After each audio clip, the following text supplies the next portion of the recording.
All right. Looks like we're live. I hope I'm coming through clear and the audio is coming through fine. Welcome back to MythVision. I'm your host, Derek Lambert. Yeah, as we saw in the chat, Jay Pepperson says, Brother Derek dropping the hammer on that nonsense today. Look, it's nonsense to us, right? Because we're looking at it and I think seeing it for what it is. And it depends on how you're approaching this. Like if you value and enjoy legend and myth and things like that, I do too.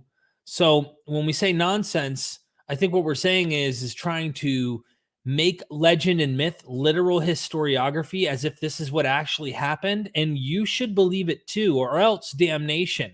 That is the BS I'm talking about. We watch fiction all the time. I love Marvel versus Capcom video games. I got into that. I played, Mega Man was my stuff, especially Mega Man X. I love a video game that gets lost into a world full of fictional beings or even non-fictional stuff like Fallout 3, kind of fictional. There's some fictional stuff that comes in there depending on where you're at. But anyway, post-apocalyptic world, like you're out here trying to survive. I love a good fiction. I love it because I learn some truths. I'm using that word truth, right? I learned some lessons. There's some valuable teachings that you can find from the non-historical stuff that we feed ourselves. I had a great interview that just went up on Patreon with Dr. Richard C. Miller, where we talk about dreams. Why do we dream? What's going on in our dreams, in the brain? What do science say? What do scientists say about this? Why do we watch TV? Why do we write literature? Why do we want to read literature? Things like this. And the subconscious level of why humans are looking for a narrative or a story or an escape. And I think that what we've done is we've kind of taken these things and put them into tropes, literature throughout the ancient world. For example, I do think, without a doubt, we're dealing with legend when we look at Jesus. This isn't shocking to most viewers who watch MythVision. To apologists, it's appalling. It's fighting words. It's, what are you doing? No, this actually happened. Jesus really was born of a virgin. This fulfills scripture. And they've taken an approach, a jenga approach. And I call it a jenga, house of cards, whatever you want to call it. The thumbnail of my video for the live stream, I was like, let me find a jenga tower. And what they've done is there's these blocks, right? Anyone who's played jenga knows that you're supposed to try and pull the blocks out. When you pull out too many, eventually the tower falls. Whoever's the last person to pull a block and it doesn't fall on them wins. To me, it's a jenga tower, because once you've opened up your mind, this is the first step. It's almost like I'm dealing with a 12-step meeting here. First, admit you got a problem, right? First step. You got, okay, maybe I don't know. Maybe I've been wrong about this whole Jesus really, really historically born of a virgin, lived, actually was crucified, died, rose again from the dead. Maybe I'm wrong. But I believe it. I have faith in it. I've had subjective experiences. I have the community of the church. I have like a lot to lose, a sunk cost fallacy, or I just don't want to let go of this. I like the narrative. I've even asked some Christian scholars, why are you a Christian? After they told me Jesus had failed as an apocalyptic prophet. And their answer, I respected. I respected the answer. They said, I like the environment. I like the church. I like the message. And I'm like, so you're not like saying, oh, it has to be historical. This has to have happened. No, that's my faith. That's a totally different thing than like what I'm doing with my research. Oh, sounds pretty normal. And the reason I'm harping on this is because that's not who I was, right? I was the apologist guy who really believed William Lane Craig was right. He really rose from the dead, and he's the undefeated opponent apologist who debates anybody and wins. And I know that several of my Christian apologist friends might be like, that's not true. And I respect that.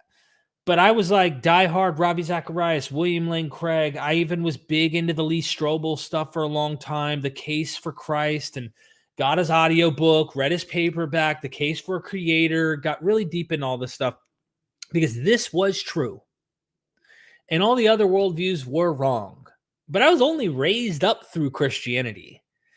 And so I kind of want to play an experiment a little bit with you today as we go through. First, allow me to commercial my shameless plug. As we get into an example, I want to use some kind of experimental example here. But I think we all, even the Christian apologists, would admit to some of these things, or at least say, hey, okay, I'm with you. I'm on board. I think you're right on something here. I agree. But as soon as it's their own literature, God forbid, right? It can't happen. So I want to say thank you to everybody who's tuned in. 148 people watching live. Please hit that like button. Press 1 if you likey. I always type it with a little likey at the end. I mean to put that way. So type 1 if you likey. And the algorithm gods pay attention to that stuff. Trust me, I've been learning a thing or two from some of the bigger YouTube channels. So type 1 in the chat. I'm going to put it in there myself. 1 if you likey. And there you have it. Now let me go ahead and share my shameless plug so you can tolerate me just a little bit here. We got the Patreon. I've got a new one up right here with Dennis McDonald, Hell Myth, The Myth of Hell, Manipulative Propaganda of the Saints, Miracle Births. I chose between this thumbnail and Alexander the Great one, but The Myth of Jesus' Birth Parallels, Alexander the Great.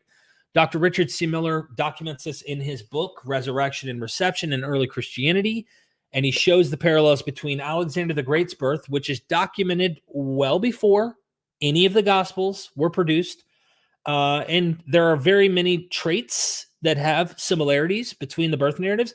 I swear these authors were working off some type of common trope. It's almost like they went to school, and those schools actually kind of told them, these are the elements you want to incorporate in your birth narratives.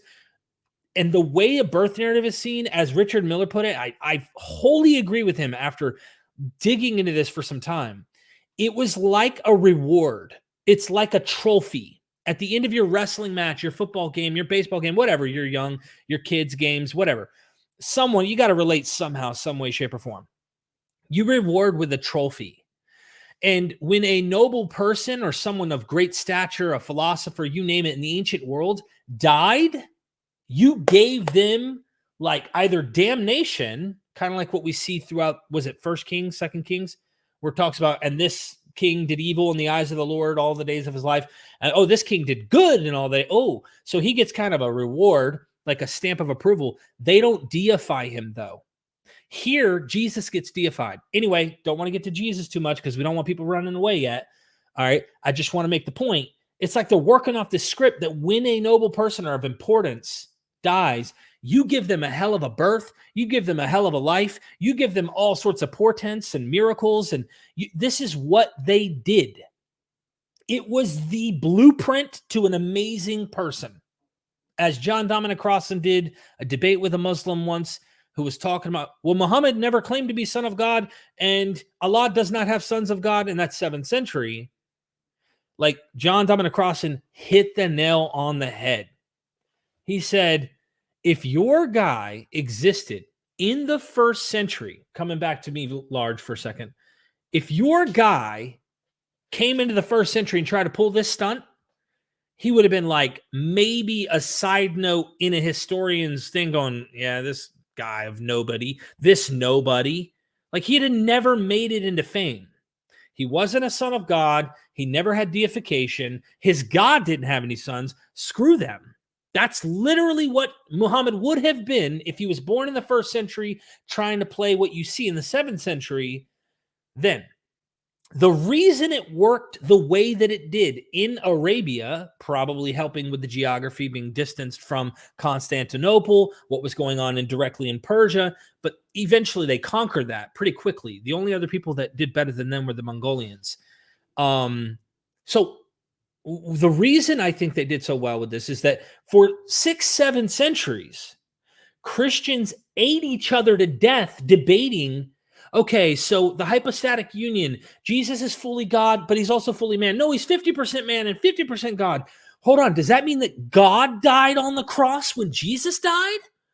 Well, God can't die. Yes, he can. He can because he's God in the flesh. I mean, this debate, think about this. For 600 or 700 years, you hear these Christians arguing this stuff. Something new comes up and it tries to correct the earlier issues that are being debated over for centuries. I mean, no wonder it caught on like wildfire, especially in a region that wasn't so in this orthodox pocket, so to speak, especially when you look at the Quran. We're going to get to that in a minute because I want to use that as a jumping point for apologists, Christian apologists who are investigating this to like, they'll hold my hand on the Quran and then let go when we get to the New Testament. It's just part of the nature of how this goes because it's our special literature. We have to defend our truth, our claims. I don't want to look like an idiot out here running around telling you Jesus really rose from the dead and like defend this wholeheartedly and then turn around and be like, okay, maybe that's legend. No. Let's laugh at Derek's walk like a duck, talk like a duck thing, right? Let's mock his little analogies and parallels and, do all that kind of stuff. So I get it. It's fun and games, and I enjoy doing these. I love the conversation that goes back and forth because it really doesn't offend me at all. I'm pretty confident in what I'm saying here about this being legendary and it not being the case, literal, historical, etc. Great stories. Learn some lessons, probably disregard some as well. They've got some dated expirations on some of this stuff, Anywho, back to my shameless plug. So I think that you got to understand why they would have imitated these earlier Alexander the Great, Caesars, you name it. You got to compete with the head honchos. You got to compete with the best of the best. My dad in high school, when he was watching a commercial on TV, there was Army Rangers jumping out of helicopters in Grenada. And the commercial had some theme music in the background. And the guy speaking was like, do you want to be the best of the best? And my dad was like, damn right. He was a running back in football up in New York. In college, he got a, what do you call that? A grant to go through college. And he was a running back. Because he was physically athletic and alpha male type, he's like, I want to be the best of the best. He joined the military, became a ranger, imitating the baddest ass of the baddest ass. If you take like the locker room talk of males that love to be like, oh, I'm the man. Trust me, my whole life was like this with my dad. Love him to death. He's not someone I'd want to mess with if I had to fight. But at the end of the day, I don't want to imitate that. I would want to if it was war, right? If we really had to go to war. But apart from that, no thanks. They wanted to imitate the best. Who were the best? Alexander the Greats, the Caesars, the amazing myths of the world. That's how they did it. And so the birth narratives, you see this in Plutarch. He describes Plato's birth, the greatest of philosophers. Well, who else is the greatest of philosophers? Paul, Acts 17. He's even encountering Stoics and Epicureans. Wouldn't you know it? Who else? Maybe a guy named Jesus. Anyway, shameless plug. Rank Raglan, mythic hero. Dr. Miller is not a mythicist. He doesn't think it's silly, though, to even engage the idea. Like, I don't either. But he engages this Rank Raglan mythic hero, showing that Raglan did not himself even categorize Jesus in this. It was later people who did. But we go through that. All of this stuff here, you can join for $3 a month, literally, and help support what we're doing if you appreciate what we're doing here at MythVision. And you'll access all the videos. The reason I have different tiers is that some people really believe in what we're doing and they can afford it. But I want to make it accessible to everybody. Wrong about the Gospels. Faith equals make believe. And this is an interesting way approaching this with me and Richard Miller. You want to check that out. If you can't afford it, got it. It'll be out at some point in the future. Like, they're participating in this mythic cult, like willingly indulging or willingly volunteering their mental faculties into the cultic practice. And this is how it was with all the different cults, mystery cults, you name it, using heuristic approaches contemporaneous to Jesus They all willingly participated.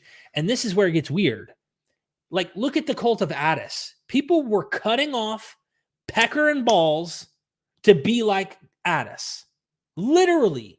I mean, look at Origen. He became a eunuch. We find a passage in Matthew where Jesus talks about like greater is the eunuch, you know, like you're really good if you devote yourself completely to the kingdom of God and don't worry about a earthly family and all that. Like they're willingly devoting themselves to this mythic cultic environment, not because Attiest literal historically did this, did that, or that Jesus necessarily literally historiographically rose from the dead in the literal sense. Just like Romulus literally historiographically appeared to eyewitnesses, or Caesar's post-mortem appearing to people on roads, just like the road to Emmaus in Luke, literally has Jesus appear to people that they don't recognize him. And then the same author in Acts has him appear to Paul on a road to Damascus. Road appearances, well known before the Gospels with the Caesars and Romulus. Why would you imitate Romulus and the Caesars?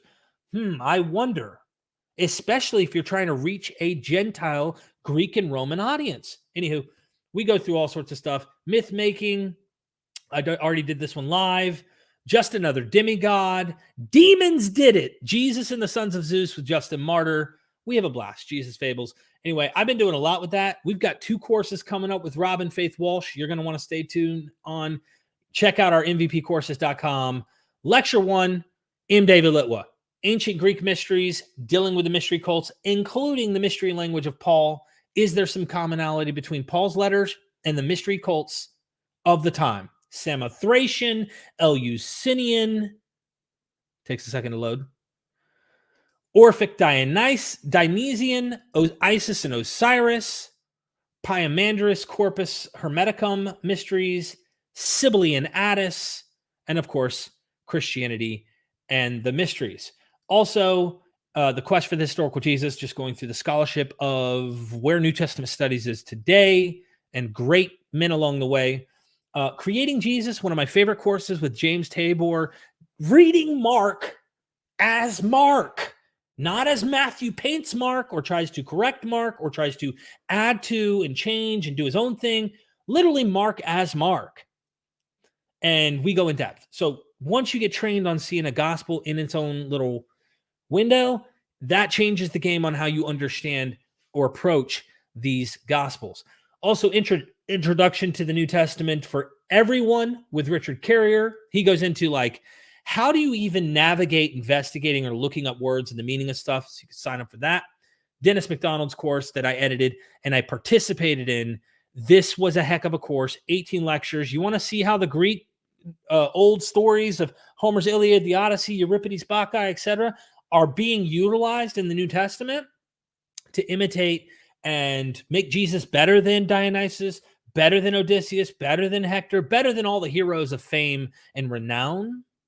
Check out the course. He goes through several things. We go through the book. There's so many visuals. It's a fun course.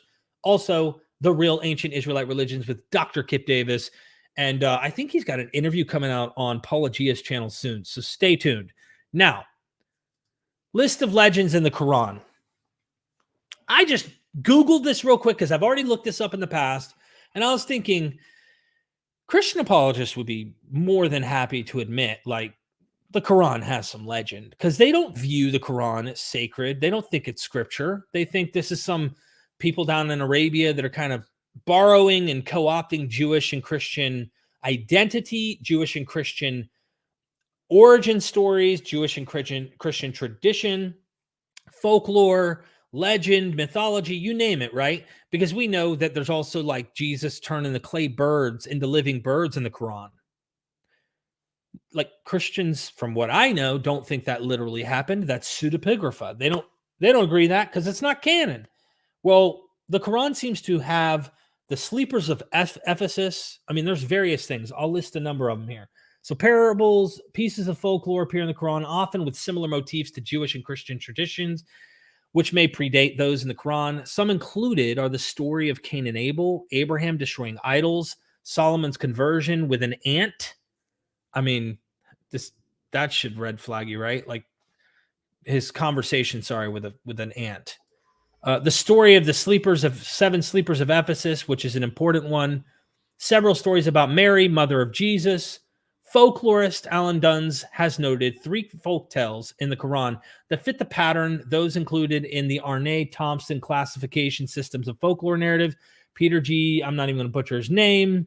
The Quran mentions accusations by non-believers contemporaries of Muhammad that many stories in the Quran are fables.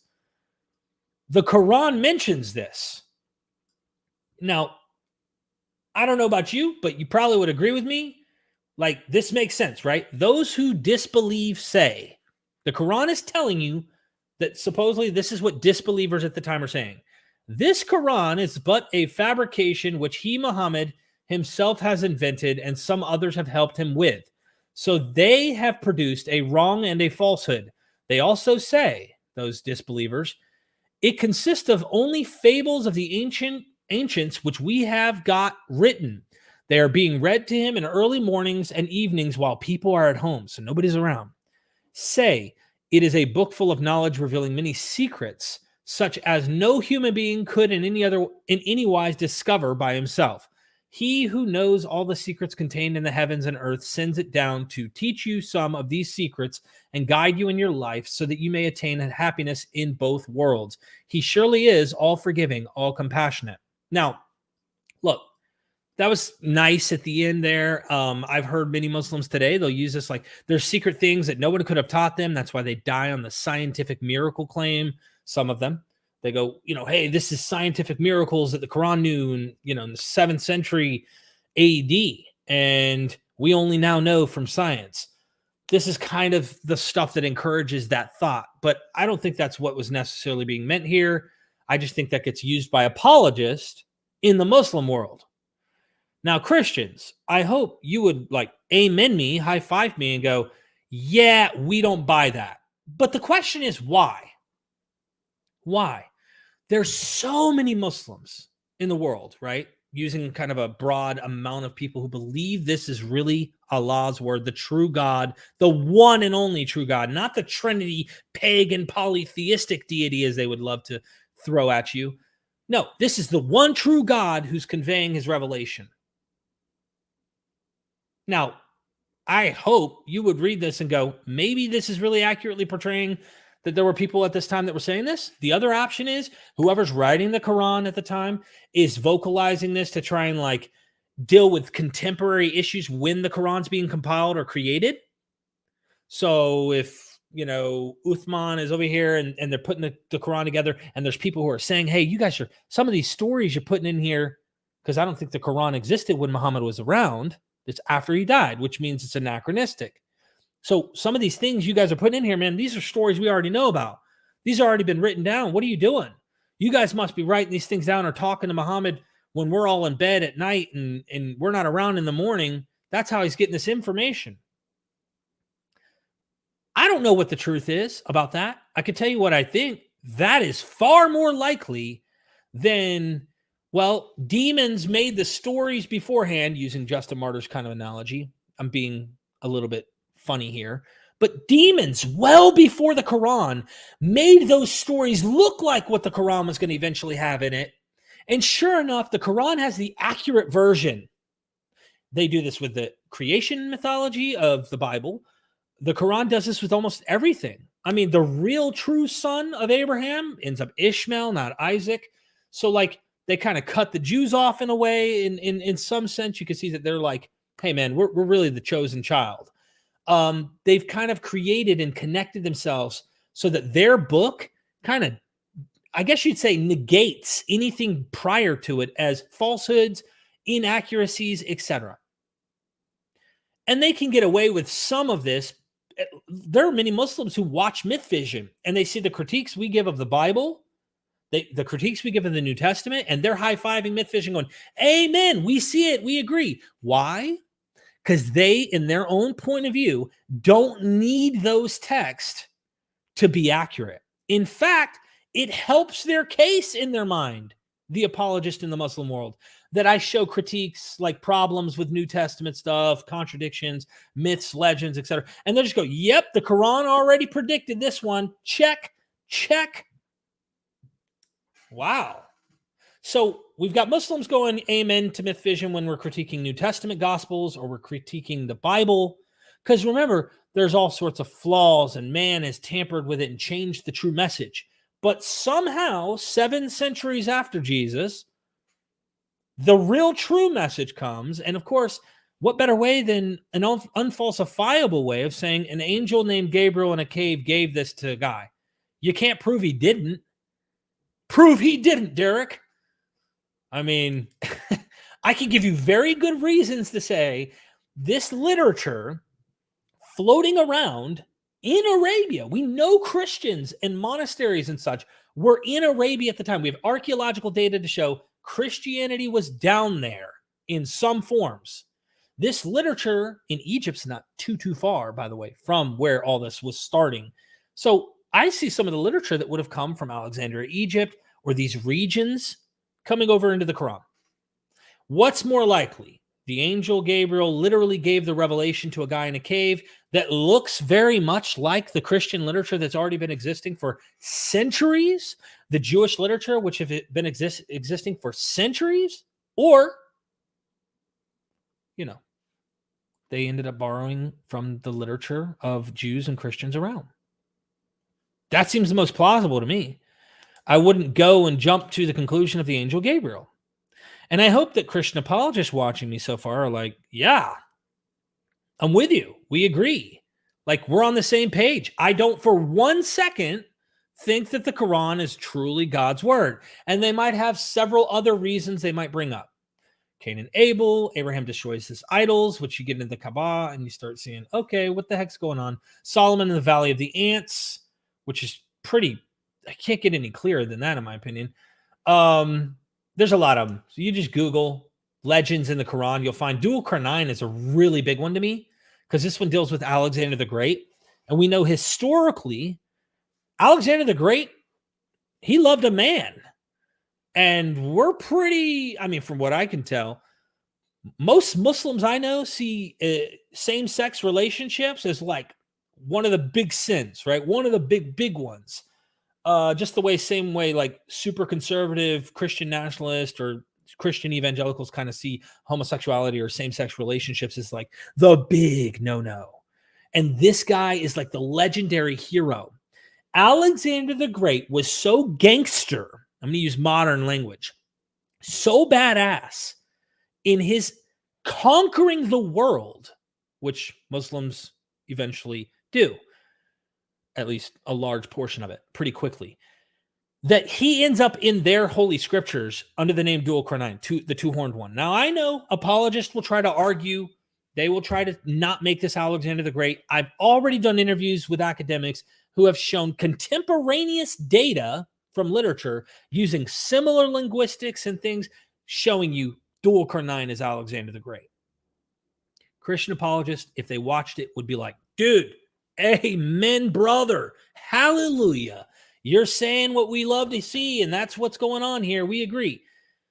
Muslims won't agree with me. They will die on the hill, or if they do agree with me, they don't see any problems with it. And there's some Muslims, like academic ones that I've talked to, who go, actually, I think the Quran has some mythology in it. And I've actually preached this in a, what is their holy, well, their particular places of worship. I can't think right now. So anyway, forgive my blankness there, but I've had academics come in and there's like Harvard scholars in their Muslims as well, but they're academics in this, and they'll go, yeah, there's legend, there's myth, but they still find value and truth in some of the message and find a way to make their religion work for them. They're not apologists dying on dumb hills like this, though. They're not trying to like make this a different figure than what it really is. And I respect that. So we start getting to Christian mythology, and some of these apologists, I think, would admit with me, not New Testament, my friends. Don't run away yet, please. Please stay here. I'm here with you. We're holding hands. Everything's fine. I'm not touching your New Testament. It's okay. We're good. I'm talking Christian mythology. I'm talking about the church's history of making stuff up, fanciful narratives and stories, embellishing saints, etc., which the Protestant, if you're a Protestant, you should be high-fiving me right now, right? Because this is exactly what Martin Luther and John Calvin and all of them did. They were like, cut the crap out, quit selling indulgences. We need to get back to the true faith. And they start debunking all the miracle claims, and they show. But anyway, Christian mythology is the body of myths associated with Christianity. The term encompasses a broad variety of legends and narratives, especially those considered sacred narratives. Mythological themes and elements occur throughout Christian literature, including recurring myths such as ascending a mountain, the Axis Mundi, myths of combat, descent into the underworld, accounts of a dying and rising god, a flood myth, stories about the founding of a tribe or city, and myths about great heroes or saints of the past, paradises, and self-sacrifice. Various authors have also used it to refer to other mythological and allegorical elements found in the Bible, such as the story of Leviathan. I'm not going to read all of this. I do want to just say one thing about this. Christians were making great narratives to tell their own little stories throughout history. Right? Throughout history. This should be a no-brainer. Christian apologists, high five. Protestants, you're with me, high five. Can you hear that? That's right. We're high-fiving. Everything's cool. Nobody's afraid. Nobody's worried. Nobody's got anything to argue with me about, at least if you're a Christian apologist Protestant. Maybe if you're a Roman Catholic or Eastern Orthodox or something else, maybe you're going to say, I take issue with this. Some of this stuff may not be that case. Some of you might be like, Derek, we're cool with that. We like the legend and the myth. We don't think it literally happened. These are lessons. They're meant to be read as myth and legend, and they're teaching us valuable lessons about life and what it was like for them. And there's so much we can glean from this information. I agree with you. Awesome. We're on the same page. Now, I want to take a little bit closer step toward first century, but not quite necessarily. And I just want to point out how often pseudopigrapha, non-canonical material was written, and how often this non-canonical material was not literally historiography or literal truth in what actually happened, but how much it has in common with canonical material. And several scholars, you can go through the span of academics that have investigated pseudopigrapha. What were they doing with this writing?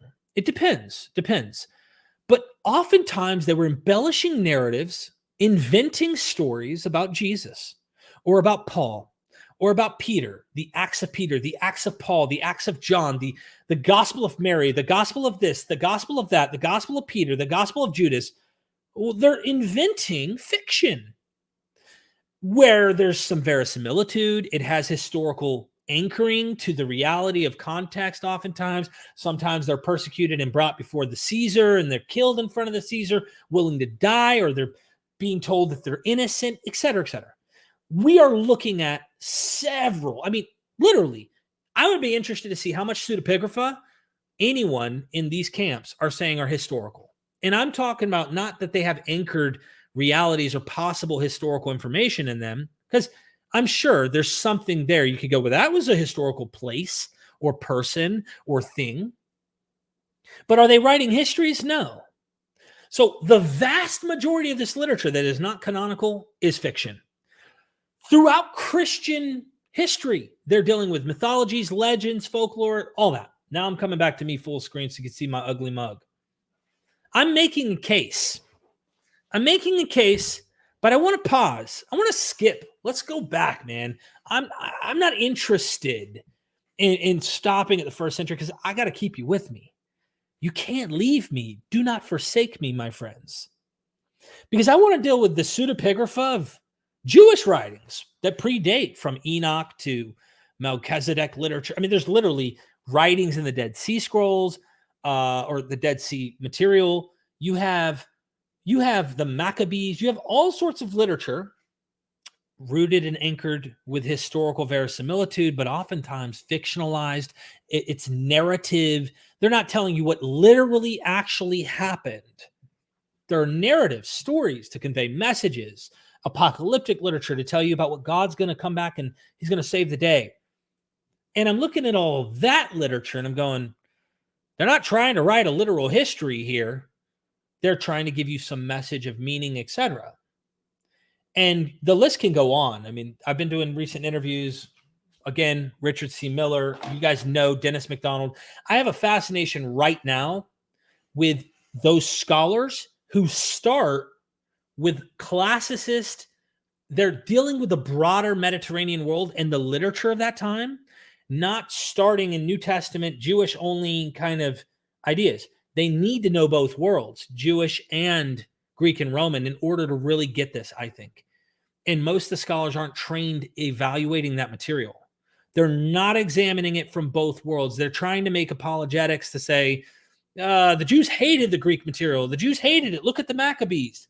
You guys saw that recent interview, I'm sure. If you haven't, this is where Tim McGrew, Eric Manning, Stephen Boyce, and Jonathan McClatchy tried to kind of divorce the New Testament Greek literature from Greek wisdom, Greek antecedents, as if this Greek literature was not eating and breathing the bread of Greek and Roman Hellenistic food, to use the literature as food. That would have been the famous stories of Alexander, the Caesars, Homer, Euripides, all the above. Jesus has got to be better than these guys. I mean, if I was going to make a good business plan, pretend I was inventing Christianity, and I said, all right, starting from scratch, we need to make sure that those non-Jews are buying this. So, all right, how are we going to do this? All right, so Jesus, okay, he's got to kick Alexander's butt on his birth narrative. Let's have him face death like Socrates. How about that? You know what? He needs to die a hero's death. And, it was because the Jews rejected him that the city of Jerusalem was destroyed. So we'll make him like Hector. I mean, this seems to be what makes the most sense to me, approaching this material from a literary standpoint, not a historiography position. If you're going to make the case a historiography position, we need several early church father examples where they're making a historiological case and they're saying, hey, this is history, but they're not. And Richard Miller points out the first church father that even tries to write a history is Eusebius. And he mentions, he prays in his past, God, give me strength. I need help because I'm seeing very faint traces of anything before me. Nobody's written or took to task this before me. You've got him mentioning Papias, who talks about Judas being so wide and bloated, worms coming out of his penis and eye sockets with pus, and he's the size of a wagon and he explodes in a field and it stinks to this day. He's making stuff up.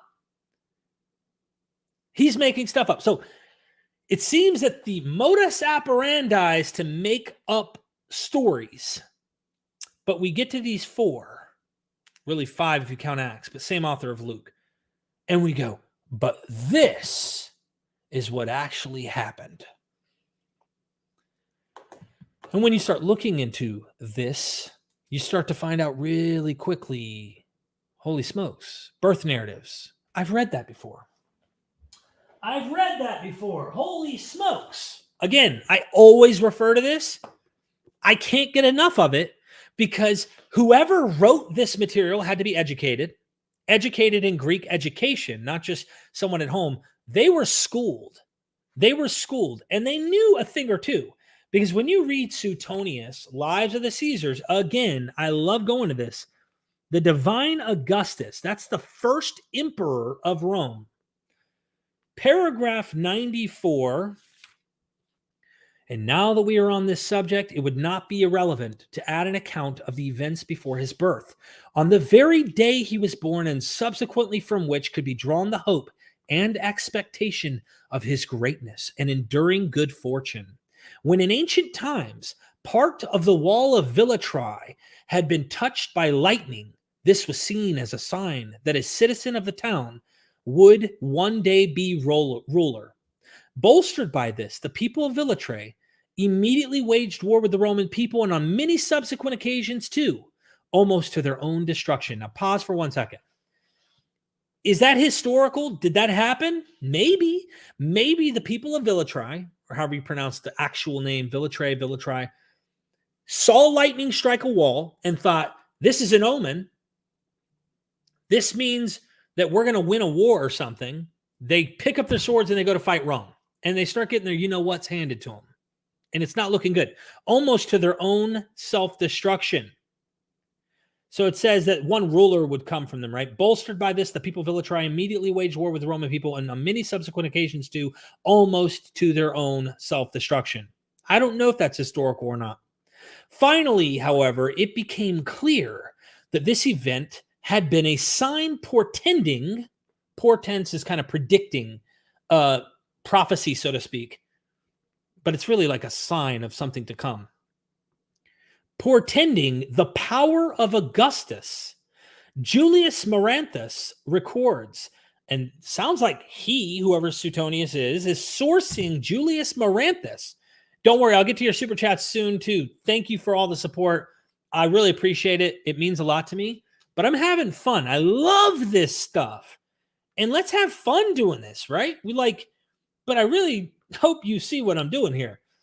Julius Maranthus records that a few months before Augustus was born, a prodigy was generally observed at Rome, which announced that nature was bringing forth a king for the Roman people. Now, remember, kings aren't good to the senates. The Senate did not like kings. There was originally 5 mythic rulers, 5 mythic kings of Rome. They didn't want kings. The first person that they thought after several centuries that was going to try and become king, which is a little bit hazy and fuzzy on what was happening, was Julius Caesar, as far as I'm concerned. And if I don't know, I don't know, but I do know that they thought he might have tried to crown himself as king, especially when he's traveling back into Rome with his soldiers, which was a big no-no. The Senate, he continues, was most alarmed and agreed that no child born in that year, this is referring back to the portents of Caesar Augustus, right? No child born in that year should be raised. So that means if a child is born, they should not be raised. Kill that kid. Doesn't that sound familiar? I'm thinking of Matthew. Herod, the slaughter of the innocent children, because he thought the portents, the signs, the star, the omens, the evidence of prophecy supposedly in Matthew that the Son of God or the Messiah has come, as the 3 wise men magi, the sorcerers of the East, come and tell him, hey, where is this Messiah? Which is kind of silly. Why would you stop? You got a GPS star directly taking you to Jesus, but you stop at Herod's. Anyway, they stop. Herod's like, hey, dude, what? Go find these kids. Go find and kill every kid. They can't take my throne. The Senate didn't want kings. Why? Because if the king took over or became king, the Senate screwed. They lose their power. So here's a power struggle again. Herod losing power because a Messiah would become king. Here, you've got the Senate freaking out saying, kill all the kids born this year. Don't let them be reared up. Don't let them be raised. Keeps going. Says, no child in that year should be raised. However, those whose wives were pregnant ensured that the decree was not registered in the treasury. So when they got pregnant, they didn't go tell everybody, hey, I'm pregnant. My name's Susie, and I think I'm having a boy. No, they were not registering. They hid it, kind of like Moses, kind of like these stories of old that we find, or even in Jesus' story where they're hiding, they're trying to hide that what's going on. So they even escaped to Egypt. So then it goes on and says, however, those whose wives were pregnant ensured the decree was not registered in the treasury, since each hoped that the prodigy referred to his own child. Notice it says his own child, like the father.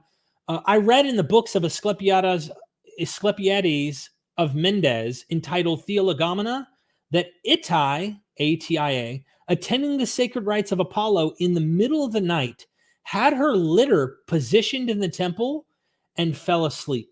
While the other matrons were also sleeping, all of a sudden, a serpent slid up to her, then quickly went away.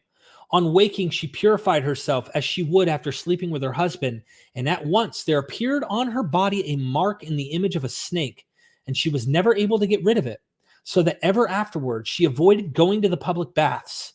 Augustus was born 10 months later, and for this reason is believed to be the son of Apollo. It was Attiest too, who before she gave birth dreamed that her insides were carried to the stars and spread all over the earth and the skies. Octavius, the father, dreamed that the sun rose from Attiest's womb.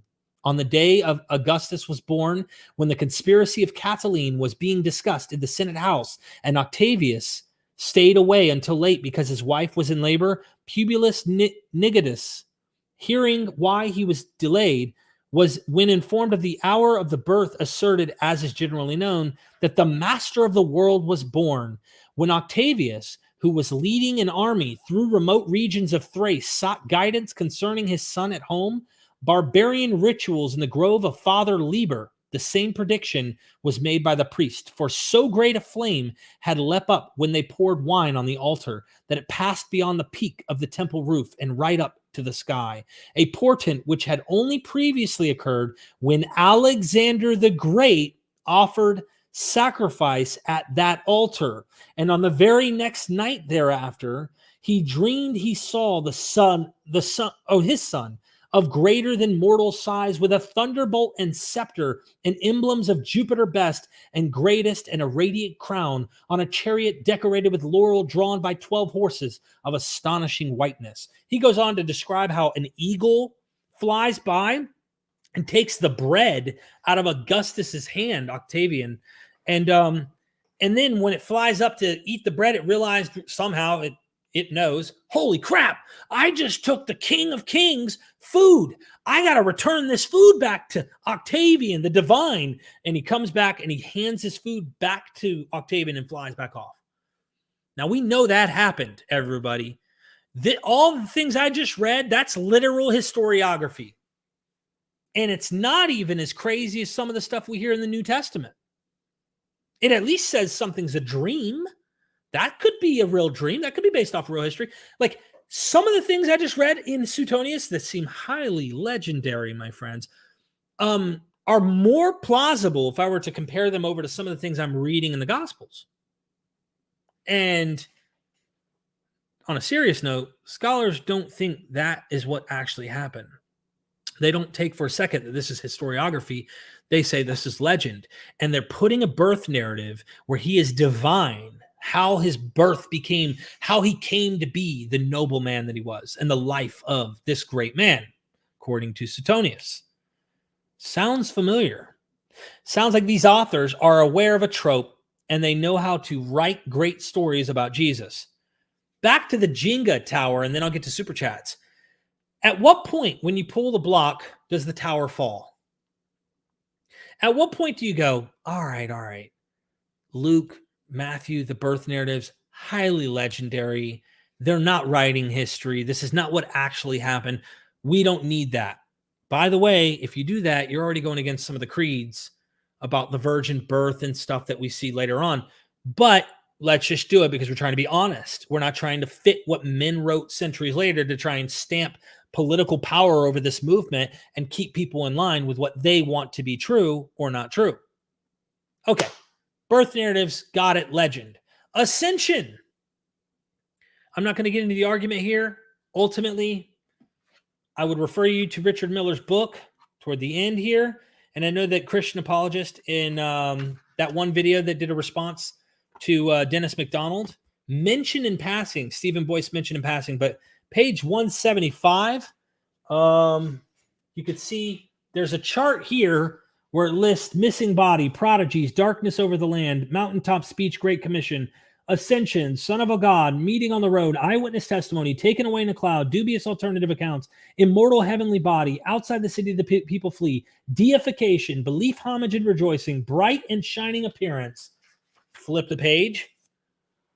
Frightened, all in sorrow over loss, inspired message of apotheosis. He goes in and parallels and shows you the sources for this is the same stuff that happens to Romulus. So he's wanting to show you the antecedent, the example, just like we read in Suetonius, Lives of the Caesars for Octavian, how they reference just like Alexander the Great. It occurred only once when Alexander the Great sacrificed on this altar. Why are they naming Alexander the Great? Now, obviously, he is a great example that they want to imitate. In fact, when Julius Caesar defeated the Gauls, he was able to say not even Alexander the Great defeated the Gauls, which meant he was able to stamp his legendary, you better keep me in the Hall of Fame. I did something not even Alexander the Great did. You had to compete. If you didn't compete, back to my point about John Dominic Crossan, Muhammad would have been a nobody if he claimed what he claims in the 7th century in Arabia, in the 1st century Palestine, in the Roman world. Nobody would have gave two you-know-whats about Muhammad if he existed in the 1st century, not playing the same game that the rest of the Roman Empire was doing. If you didn't have the same honorific trophy system in the Hellenistic world, your trophy was dung. They didn't care about it. They did not honor you at all. The only reason Gentiles found this message of a Jewish peasant from Palestine or from the Galilee even remotely interesting is that it had to imitate the famous heroes and figures of that period and before, the legends of their time. It's like football players today. If you're into football, I'm not really into it, but it's like football players today imitating or trying to outdo previous scores of previous football players. Legends, Hall of Famers. Emmitt Smith, that's one that I always loved growing up. He was a running back. That guy was one of my favorites. Why? When he got the touchdown, he didn't dance and spin into a backflip and mock and all that. He didn't do his dances. He very calmly, maturely picked the ball up, walked up to the ref, handed it to him and says, "Thanks a lot, ref," and then went back to his bench. Very humble, kicked ass, took names, chewed bubblegum and kicked ass, had no more bubblegum to chew, was just kicking ass. And he is someone that people today, if they're running backs, want to compete with. Michael Jordan, Arnold Schwarzenegger in bodybuilding, Michael Jordan in basketball, you name it, right? Whatever the sport is, they're trying to compete. And if they don't compete, they're nobody. Simple as that. All right. Have you had enough fun with me rambling for 52 minutes? Jeez. I have gone on a rant. Please forgive me. Thank you for 354 people watching. Hit the like button so you can also have an apotheosis upon your slumber, your end of this little mortal life that we have here on Earth. On a serious note, thank you for everyone who likes and comments and is engaging in the chat, even the ones I disagree with. I appreciate everybody being here. Now, scrolling up, I missed a super chat here at the top. Constellation Pegasus. I used to be mad at you and Neil for the price debacle, but not anymore. Leaving religion changes everything, and some of those changes don't pop up until years down the road. Wow. Wow. Even the XJW community fights breakout. It's like growing up again. Well, Constellation, I want to say thank you. I do not want anyone, based on my actions or whatever I do, to judge someone else, even if I don't platform them anymore. I want to say something real quick. I think this is important. This is an important point. I have learned so much information from Robert M. Price on biblical studies. I am indebted to the learning that I have learned from him in many ways. However, I didn't agree with him on several points along the way, and you learn and you go. The guy is an encyclopedia.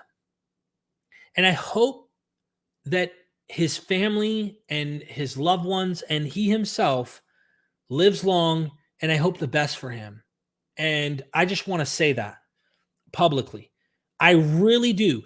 Like Julius Caesar before Jesus, you want to forgive your enemies, which I don't even see him technically as an enemy. I feel really bad because I see that he's kind of a product of his environment, his time, and even his relationship and the way they are. That's just the way that they are. So I just thank you for that massive super chat. And I appreciate you sticking around because I don't want you to feel like that's my goals, to be antagonistic to even Dr. Price. It's never been my goal. I still wish things were not this way. I can't help it. I can't help that I have to also stand for what I think is right while he stands for what he thinks is right, and is what it is. So thank you so much for being conscious of that. And I appreciate you being patient, along the way and learning, because we're all trying to figure this thing out we call life. We don't have the answers, or we don't start with our answers and then work to try and back those answers up like I used to do.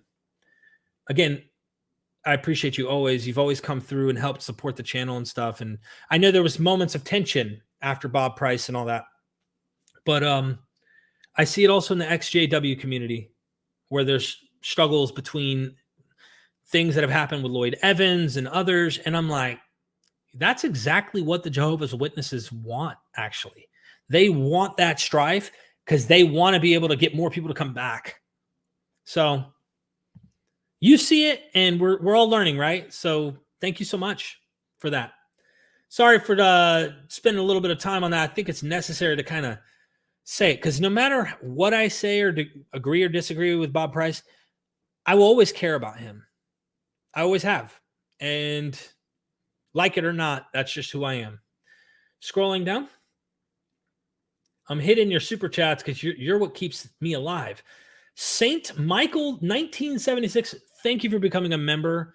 I do put all my videos that I put on Patreon also on the membership side of YouTube. So if you become a member, you not only get like a special emblem and tag, and it tells you how long you've been a member of MythVision on live streams, you stand out, but also you get early access to any content that I produce. So I give any members of my YouTube channel access, and I've just dropped, let me show you. So here's the videos I've been doing. There's two lists because there's two different camera angles, but you could just count it as one video across. 1, 2, 3, 4, 5, 6, 7, 8, 9, 10, 11, 12 videos with Richard C. Miller I've done. I have 1, 2, 3, 4, 5, 6, 7, 8 more left to edit and put up on the Patreon. So St. Michael, I hope it's St. Michael. I'm just saying it because it's ST. You'll be seeing those soon. Thank you. Go back further. Well, are you talking about go back further in my conversation when I was talking about 1st century BC, 2nd century BC? You can go all the way back to Genesis. You can go back to Egypt. You can go back to Sumeria. You can go back to Proto-Indo-European. They are telling stories, some of the most amazing stories in the world, but they're stories. The person who tries to make them history in the literal sense through and through are missing the point. Missing the point. Stephanie Jordan, appreciate your super chat. D, you Anil and destroying the Bible just by showing how advanced it is in Greek classics. It's Hellenized Judaism. I like Bible more as an atheist. Look, I've always loved the Bible. This is the one I read growing up. This is the exact Bible that I had in high school. And, it helped me get through some tough times. I'll put it that way. Reading my Bible as a young kid, getting saturated into the narrative where I was there, like literally visually living it and was there. But now that I don't think all of this is history, that I'm not saying it isn't, there's not history there. I'm not saying that either. Please don't misinterpret me, because I see that problem on the other spectrum too. Like there's nothing there. No, there is. I'm just saying, like, these major claims and miracles and narratives, they're meant to make you awe. They're meant to be fantastic, to make you awe at it. You take it literal and then act like this one's what happened and all the others out there didn't. You start looking like you're special pleading, because that's what you're doing. But I love the Bible too. And atheists who love the Bible, hoorah. You know what I mean? Actually, type 1 in the chat right now if you love the Bible as an atheist. Type 2 if you hate it. And then type 3 if you're indifferent. 1, like, or love. I'm going to put love. 2, hate. 3, don't care. There we go. So we got 1. We got a mixed crowd here, don't we? So it's interesting for me, sitting in the seat I'm in, 350 people watching between Facebook and YouTube, that there's so many people who fit different categories and still get something out of what I'm saying. So I guess like this is really interesting to me. I love this. I love seeing like there's people who, love it, hate it, indifferent. Pretty interesting. Someone put 42. All right, scrolling on up. Let me find out where I left off here. Okay, Stephanie, that's right. Stephanie, thank you so much, Stephanie, for that. I'm a one-man army today. I really appreciate you all hanging out with me, and I hope that you're enjoying what I'm saying. There's so much more that can be said. Like Odysseus, I love this point about Odysseus is hiding. The god Athena disguises him. Nobody knows it's him. His identity is hidden. The dog smells him and recognizes him and then dies. The Eurycleia is washing his feet and recognizes who he is, which when you go to the gospel narrative of Jesus, the woman who washes his feet, and the Pharisees are going, if he knew what kind of woman this was, like, you see this in the different synoptic gospel stories, but like, if he only knew, they'd say in their hearts or in their heads or whatever. And Jesus was saying like, this woman gets it, but she's like anointing him for his death. And it's like, there's so many interesting parallels that it isn't identical, but that's the point. That motif coming from Homer really blows me away. And I've also been looking at someone who's been mentioning Buddha is the same way, where they don't know his identity among them. It makes me wonder if there's a common ancestor tradition for Buddhism and also what we're finding in the New Testament to that stemming back to Homer. I don't know. Marian Fowler, I can't remember. Is this MythVision? Thanks, Derek, for an ex-fundee that wants to learn everything. Awesome, man. Thank you so much, Marian. I appreciate that. MythVision. Cannabis Infused Torah. Thank you for the super sticker, my friend. I really, really appreciate the love and support. Grays 174. Have you ever enjoyed reading the Quran? I'm just trying to finish it at this point. LOL. Never got into it. I've tried to get immersed into it, and it doesn't read like a narrative, like the same way. There are certain passages you can go through that are like that, but it wasn't as enjoyable to me. And I know the excuse might be I can't read Arabic, or I don't see how poetic in a sense it is. They probably don't want to categorize it as poetry, but it doesn't have the same narrative structure to me that's exciting.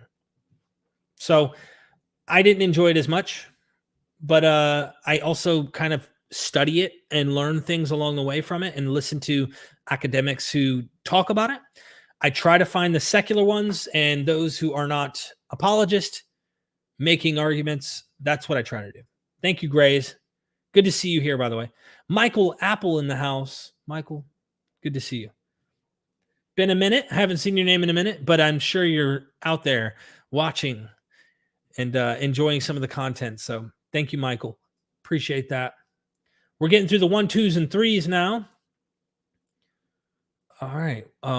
Harmonic Atheist, your camera's out of focus and you're still 10,000 times sexier than me. You're a trip. Am I really out of focus right now? Let me try to fix that. Let me see. I'm doing it on film with you. Okay, you can see the little thing.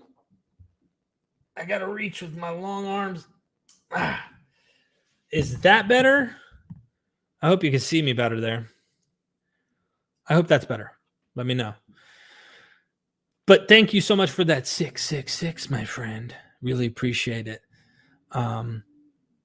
Go subscribe to Harmonic Atheist. Tim is trying his best to get the thing off the ground, and he's doing a lot of people who've left the religion, whatever the cult may be, their religion, they've left, and it's really healing to hear some of the stories that he's doing. So I hope that everybody goes subscribe to his YouTube channel. Thank you again. Hope I'm coming through clearer now. Mark the Rational. Your channel just keeps getting better and better. Closing in on 100K subs. That's a fact, man. We're getting better and better. It's like fine wine, right? We've just started, Mark. That's how I'm looking at it. We've just began, and it's only going to get better. We're going to continue educating, bringing as much public education as we can, and I hope that we hit 100K in like the next week or two. That's my hope. I'd love to make that happen. I'm also not dying on the hill of needing to hit a certain quota or a certain amount of subscribers. That's cool. I'm going to build Rome, and it's one block at a time, right? So it's just the quality of the people who view and subscribe and watch. This is a very strong audience. We have one of the strongest I've ever seen audiences, and I have been watching other YouTube channels, really big ones. I mean, we're talking 500,000 subs, million subs, and the kind of interaction and communication and community. They have good communities, just we got like a really strong one. And I think that's more than numbers. The quality of you viewers versus just the quantity. I'd rather have less viewers who are serious, who are actually into this material, who love what we're doing, than having hundreds of thousands of people who watch just to get clicks. I'm not into that. I'm more into the quality because I want this to be something that lasts a long time. We're building something here, an empire.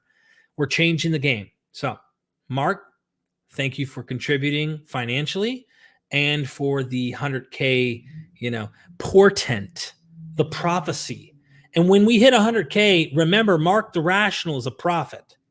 He literally is calling it, right? He's saying we're closing in on 100K. If it happens, then it's fulfilled, which would then mean he's a prophet. We got a prophet on our hands right here in the audience, and you're eyewitnesses to it. Kent Hoven's CPA. I read that the ancient Greek for Yahweh, Mohammes, I'm not so sure. I might be butchering the pronunciation there. I'm not so sure.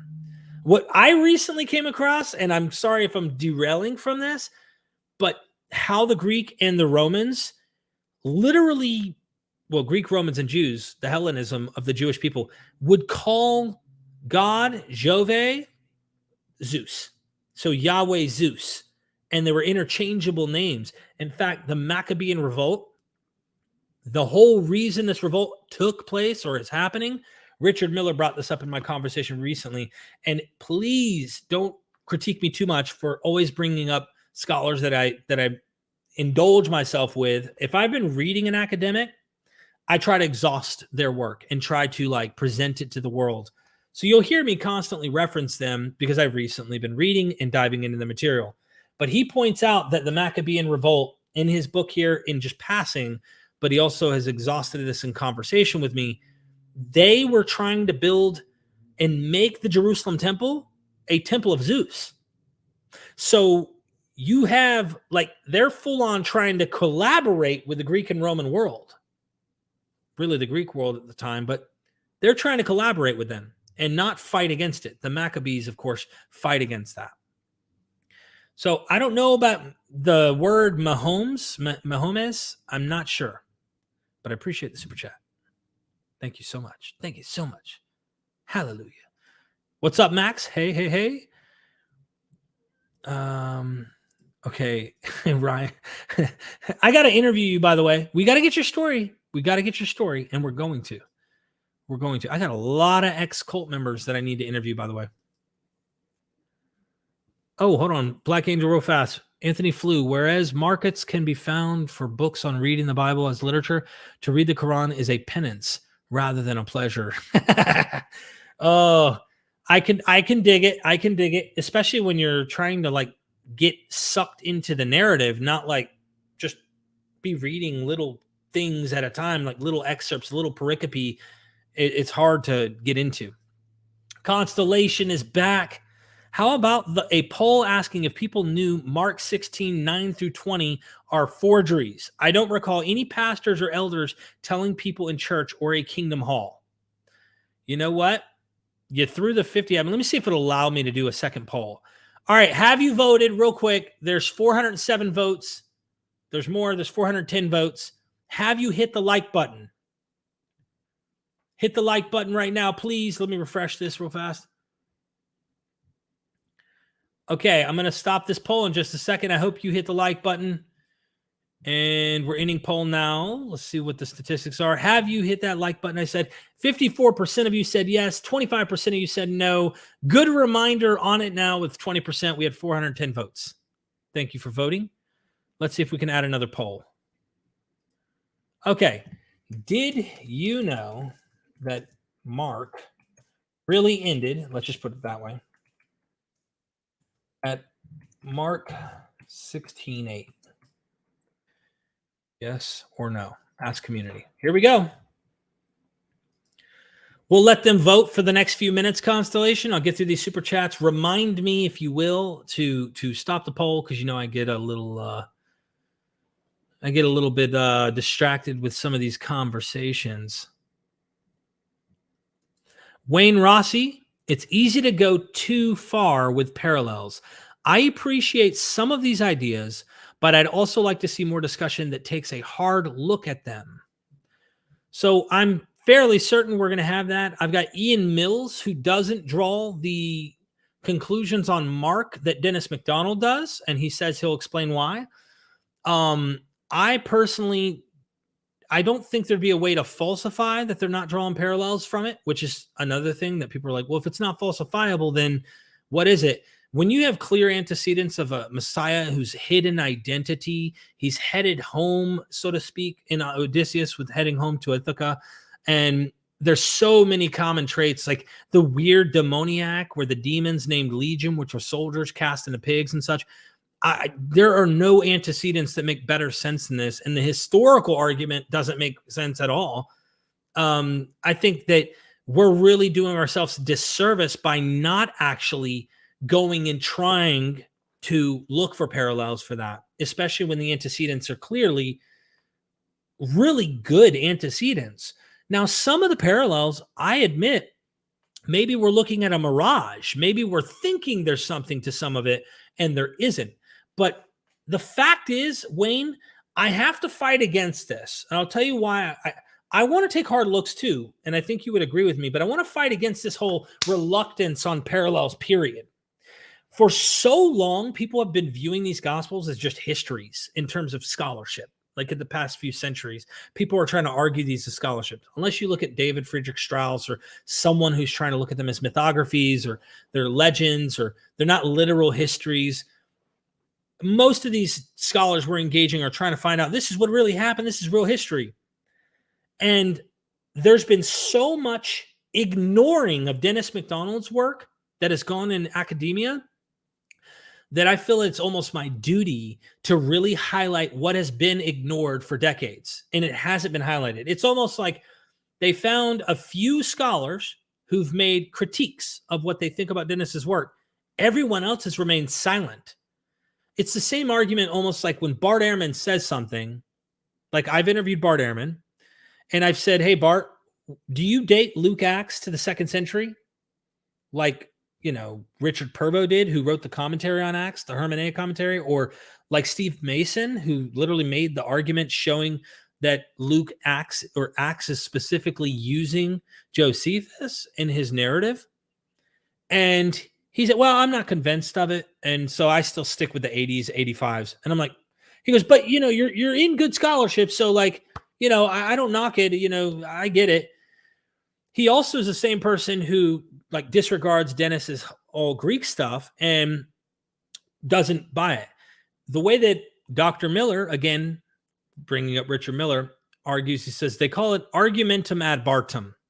Bart says it, I believe it, enough said. That's almost what happens all too often when someone reads. I found 2-3 scholars, critical scholars, who do not accept the Greek antecedent arguments in the Gospels or the New Testament.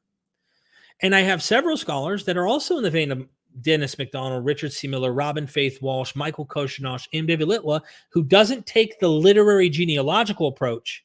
Litwa still says it's cultural. He's not denying that they're borrowing from the Greek world. He just doesn't want to say it's literary. He wants to say it's infused in the culture around them. And yes, they're lifting Homer, they're lifting Euripides, but he admits it's still mimesis. It's still using the cultural stuff.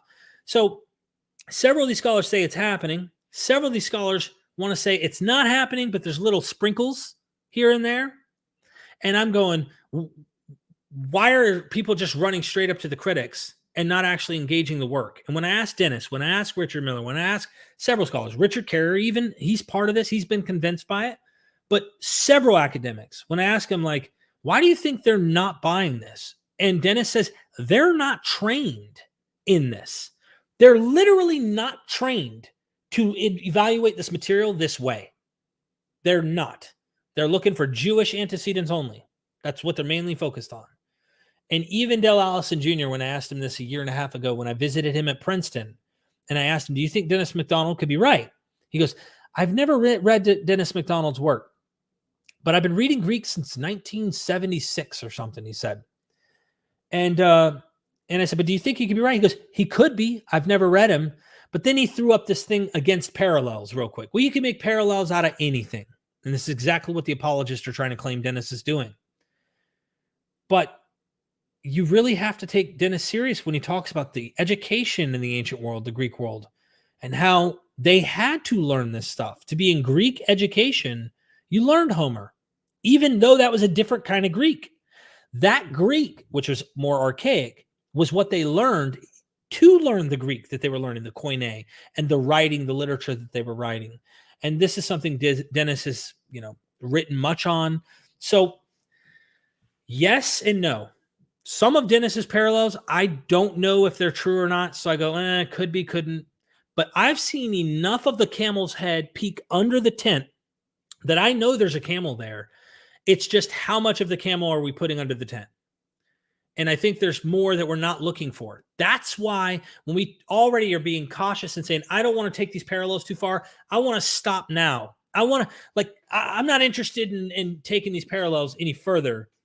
I say go as far as we can and then work backwards, because we're not actually giving it a chance if we're not actually investigating it from what is being proposed by these various scholars. Even Robin Walsh, who's literally a teaching professor at Miami University, is saying she's convinced not only is Mark aware of Virgil's Aeneid, which would be a closer antecedent. She thinks Mark knows Latin. She's writing an article on this, but also is aware of Homer's Iliad and the Odyssey. She just really wants to die on the Virgil's Aeneid.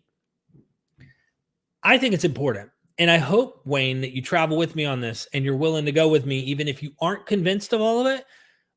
Just bear with me here, because you don't have to be. It's still worth evaluating this material and considering what's being said and the arguments brought forth.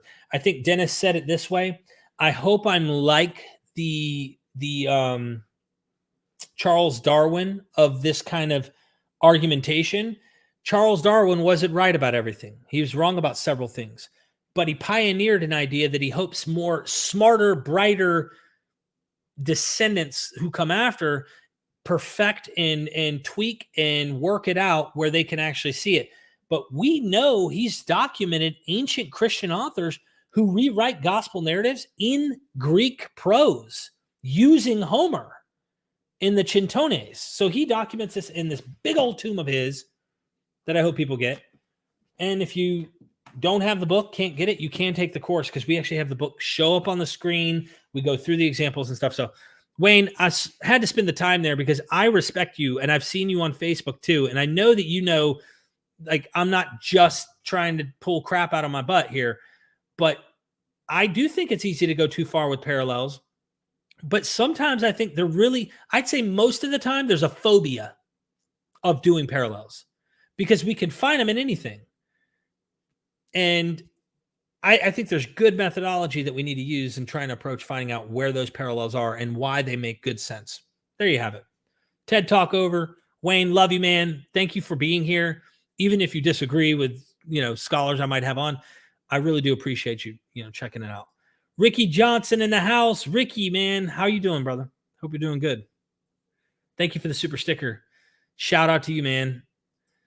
Constellation Pegasus again. How about a poll asking people if they were told in church or a Kingdom Hall? Mark 16. Excuse me. Big Bart. That came out of nowhere. That was a demon. Did you see the demon? I saw it run off as soon as it came out. That was rude. 345 people I burped in front of. Constellation, you already super chatted that. And are you trying to tell me I need to check the poll now? Have you voted, everybody? There's 135 votes I'm seeing right now. 136. It was a Jen, someone said. I'm glad someone knows their demonology in this place, because I don't know what that was. It just came out of nowhere. Couldn't control it. Constellation, are you telling me I need to pull the plug on the poll and go ahead and see how many people voted? Let me know, man. I'll pull it.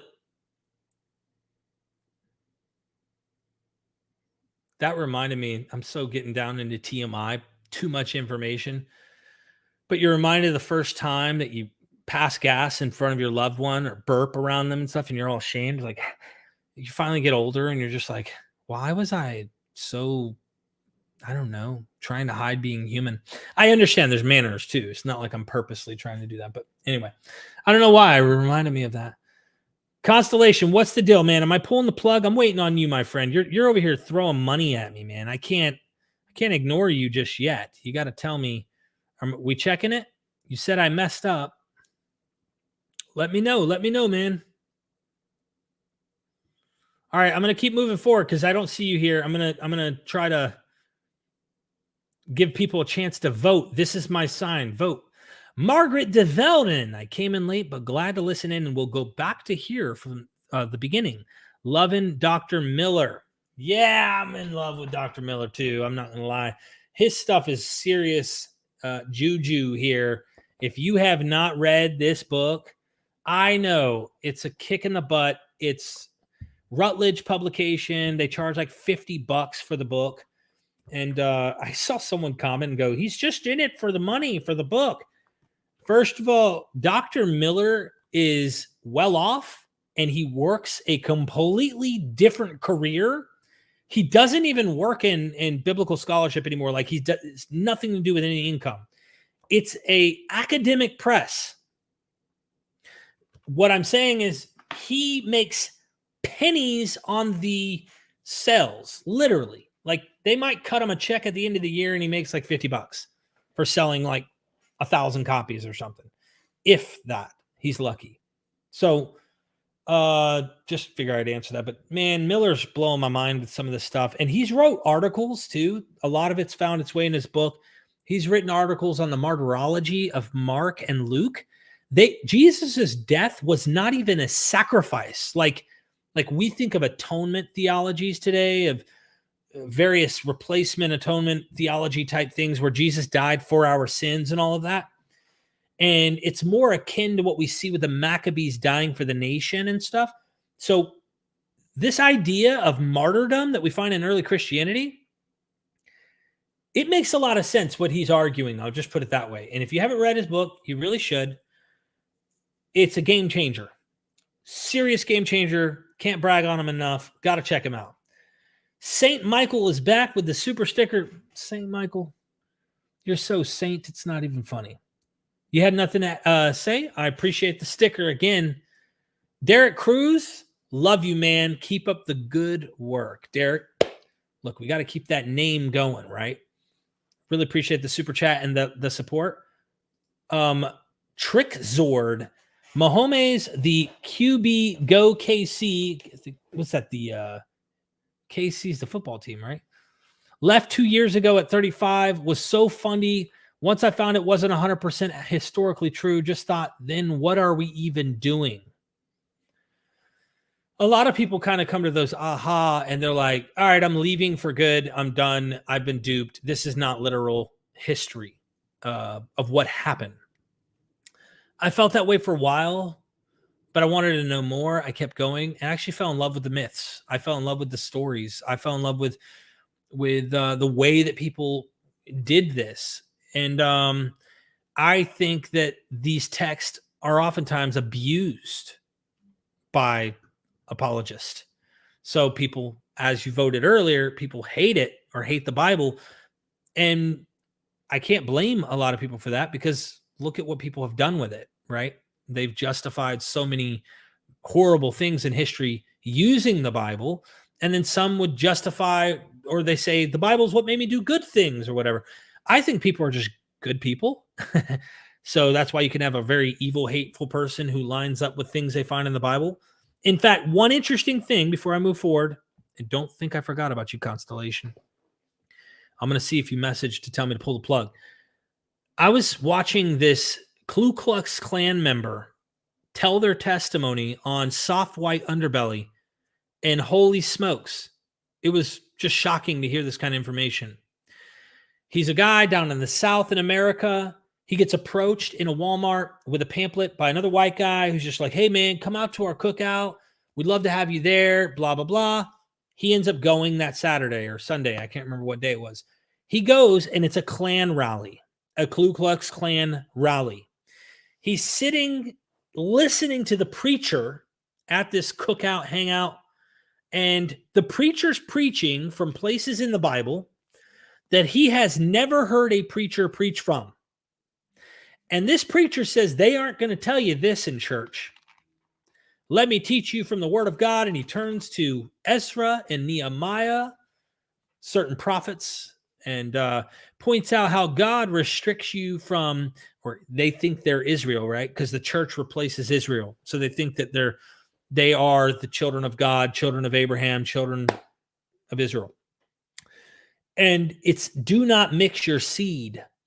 Do not marry these strange women and going to them because they have false gods and such, but also mixing seed with different nations and tribes.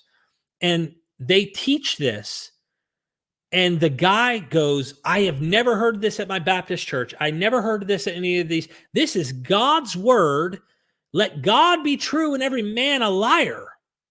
So he took that message, walked away saying, my white race, I need to stay with the white people and stick with my kind because God said, and that's one of their founding creeds, so to speak, in the Ku Klux Klan, is they found a place in the Bible that they have taken it to mean that they need to stay with their own kind, because the Israelites who were in captivity in Babylon or were in captivity do not need to mingle and mix, or they were in Persia or wherever they were at the time. Do not interbreed with other tribes and marry with other people. This is probably something that was preached when blacks and whites in America intermarried and such, and that was a big taboo for a long time. You could see how it could be used to do really, really bad, backwards things. And of course, this is a context. You want to get back into the historical context of when this stuff was written.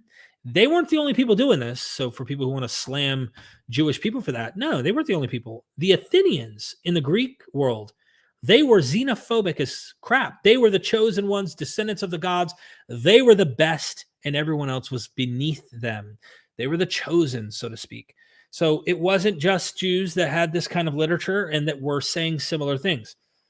Anyway, there you have it. I don't know why I went on that tangent. Grays 174, have you ever given credence to universalism? I didn't. While a Christian, no.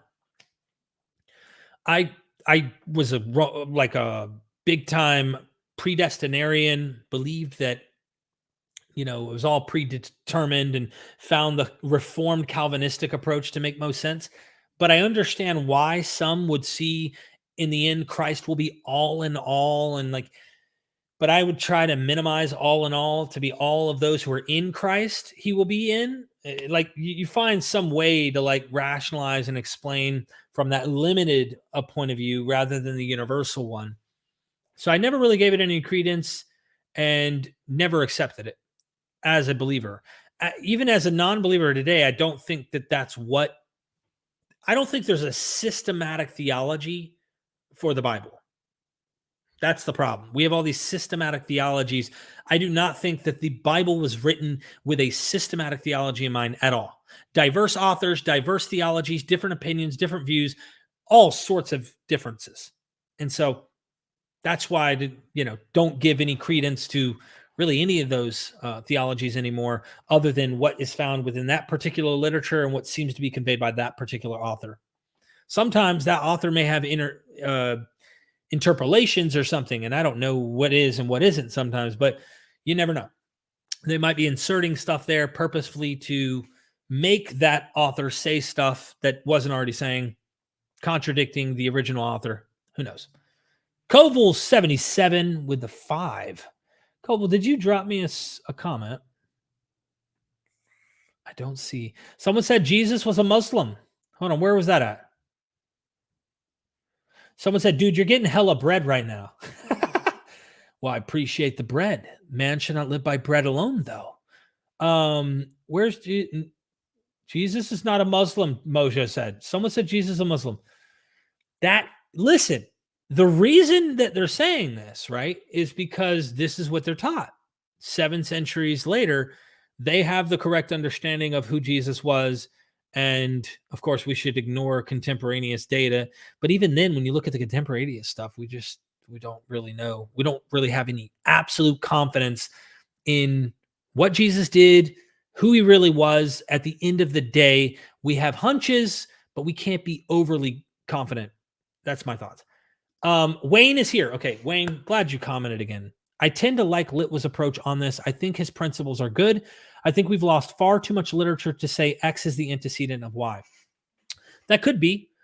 I tend to think Litwa's on a good track, but I definitely think there's much more literary borrowing taking place than just purely environmental or in the air.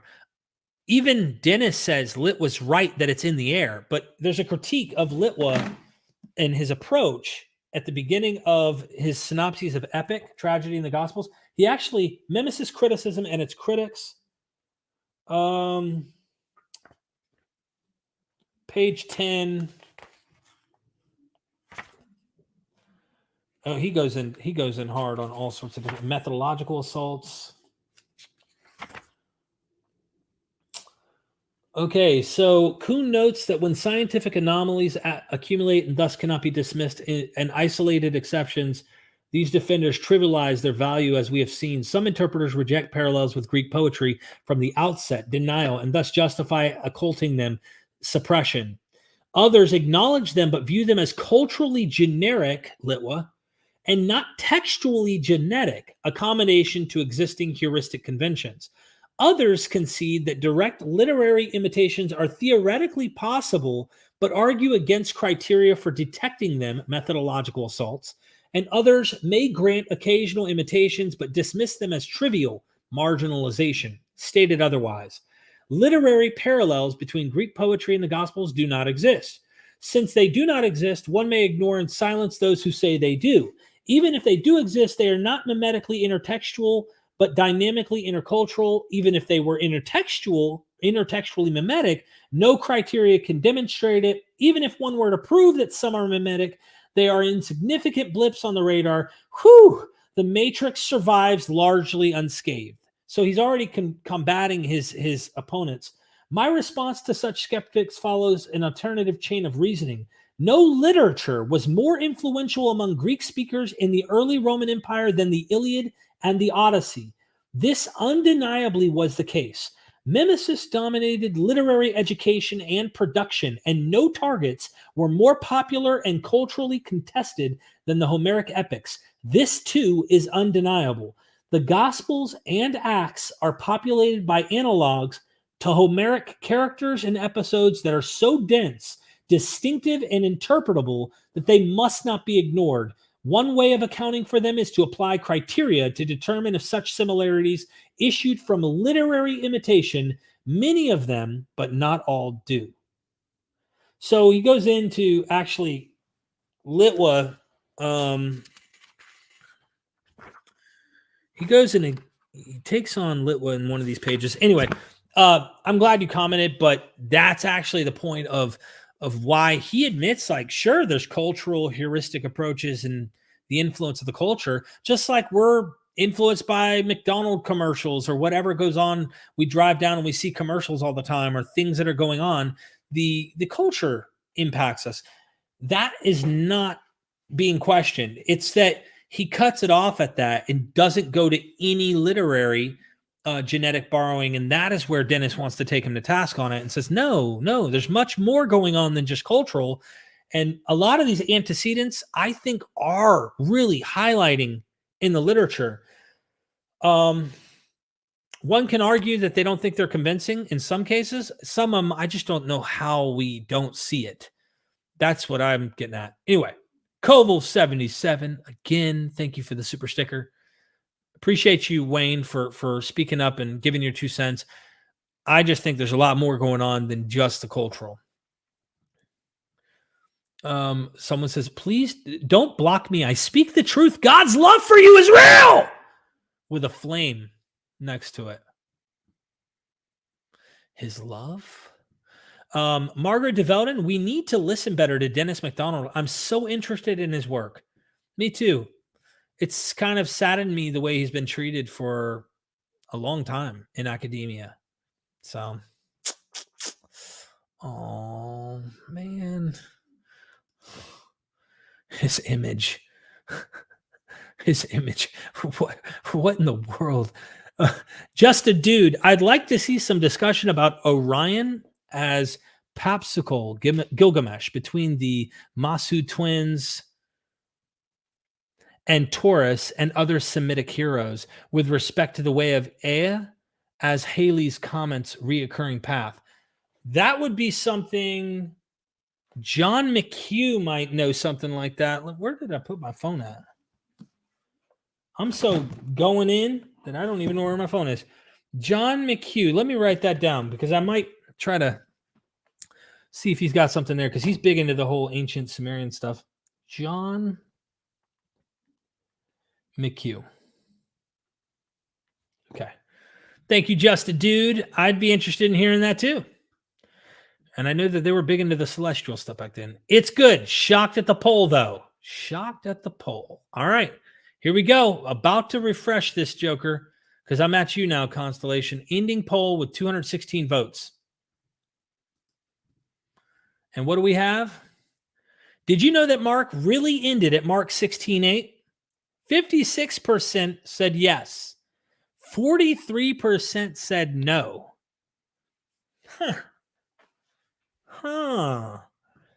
You know what? You've been super chatting that point for a long time now.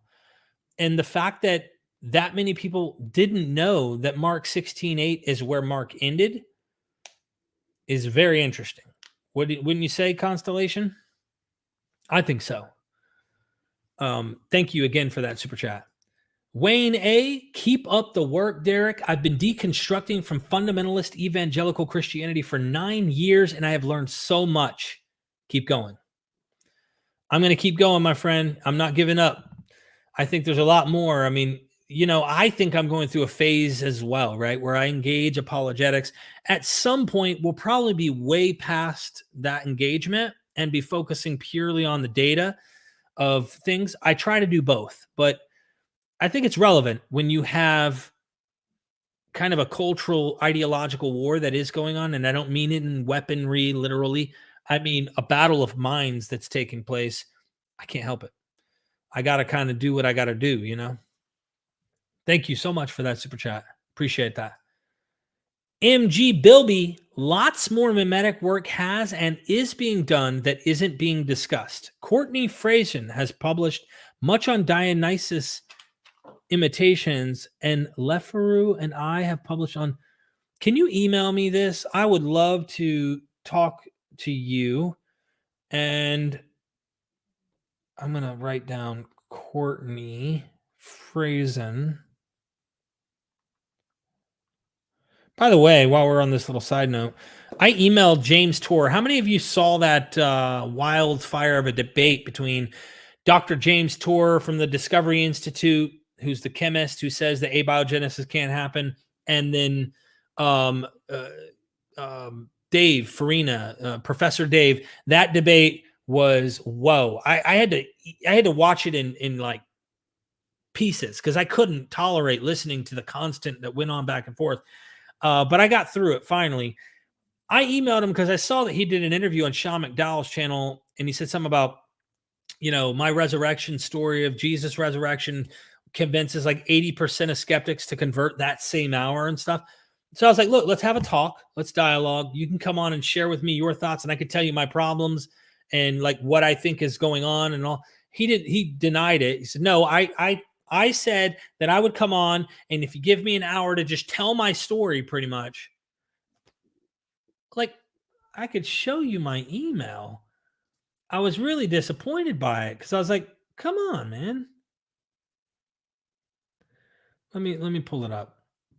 I think it's worth showing you all if you're okay with that. Here we go. Maybe this will work. Let me see. Bear with me. Coming back. Anyway, yeah, so I said, good afternoon, Dr. Tor. My name is Derek Lambert. I was once a devout Christian who proclaimed the deity and resurrection of Jesus. Studied from countless scholars in this field, and I saw your invitation on Dr. Sean McDowell's YouTube channel to have any skeptic email you for an interview about the resurrection of Jesus. You recorded this on May 16th, 2023. I'm reaching out because I would like to have that discussion. Would it be fair to be able to go back and forth during our conversation? Please let me know a date that works for you, Sir Derek. He writes back, dear Derek, that was not the invitation. The invitation for those wishing to hear about why I believe. I have not the time for all that desire a dialogue. I am sorry. If you seek to hear why I believe, let me know and we will schedule. So he's like only wanting to talk about why he believes. Like, just give him a platform and let him just rant on why he believes. There are plenty of Christian channels that have been doing that already with him. I don't have an interest in letting someone just talk and not dialogue with them, especially if I think that their position is wrong. Anyway, thank you so much. Please email me, MythVision Podcast. I'm putting it in the chat here.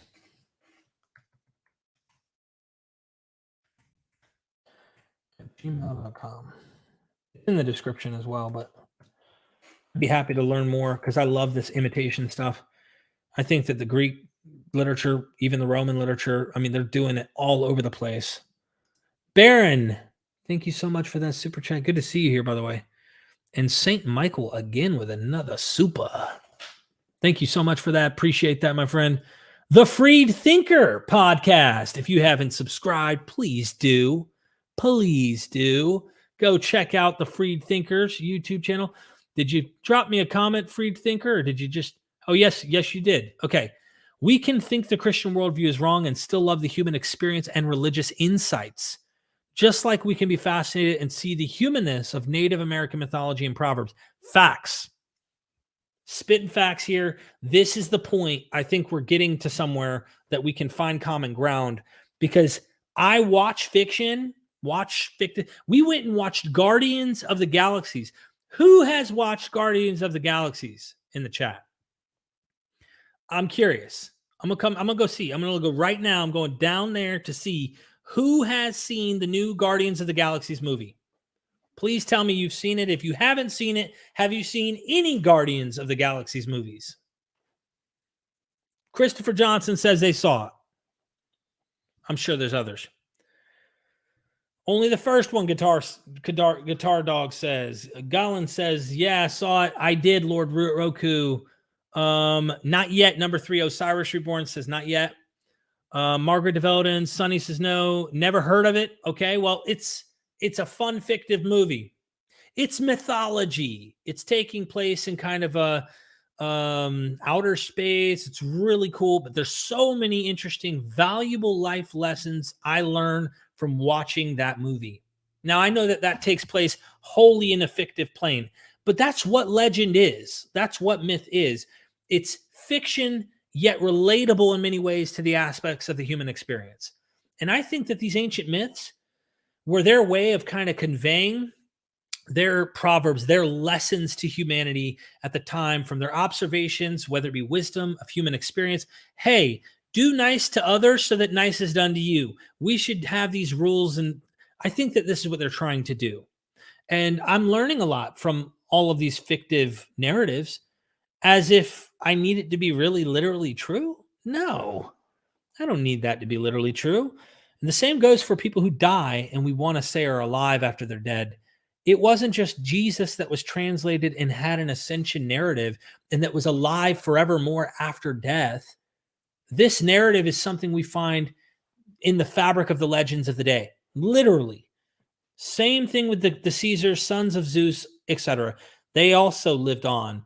And there's other versions of this kind of stuff. You go further back, you find it in agricultural mythology, nature, cyclical, repetitive, all that cool stuff. So I think me and the Freed Thinker have a lot in common here in terms of, as non-believers, trying to find value in that world of mythology, but also deconstruct the harm of the literalist fundamentalism we find in the world. We're trying to find common ground. I am, at least, and I think you are as well.